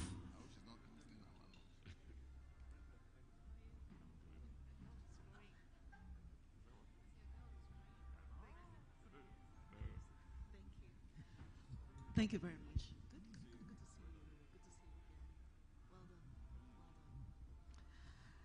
Okay, thank you very much, ladies and gentlemen. Very committed. You're still here till now. And you know, someone said I shouldn't cancel lunch, but I mean, lunch is canceled. So we're going to have a pre-dinner, and I have a few announcements for pre-dinner. So you have, for all those on the white seats, we have lunch. Just as you come out of the hall, go straight. You'll see 2 rooms at the end of the hall, just before you access the doors. Those 2 rooms, A and B, occur, I think, on the right. Just go in there straight. Every other person in the room, please, as you step out, you know where we have the exhibition stands, just walk right through there. You'll walk through the stands to the door on the right, and you will see the restaurant in front of you, the grill right in front of you. But the ushers will be right outside to direct us. We will have the dinner tonight.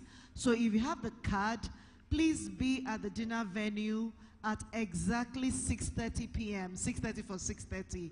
And tomorrow morning, we're going to be starting at 9 for 9. I look forward to seeing all of you at pre-dinner, at the dinner, and then also tomorrow morning. Have a great evening. Thank you. Well, she didn't tell you that only the MC can eat in the 2 places. Thank you very much. Have a wonderful evening. See you at the dinner. Thank you very much.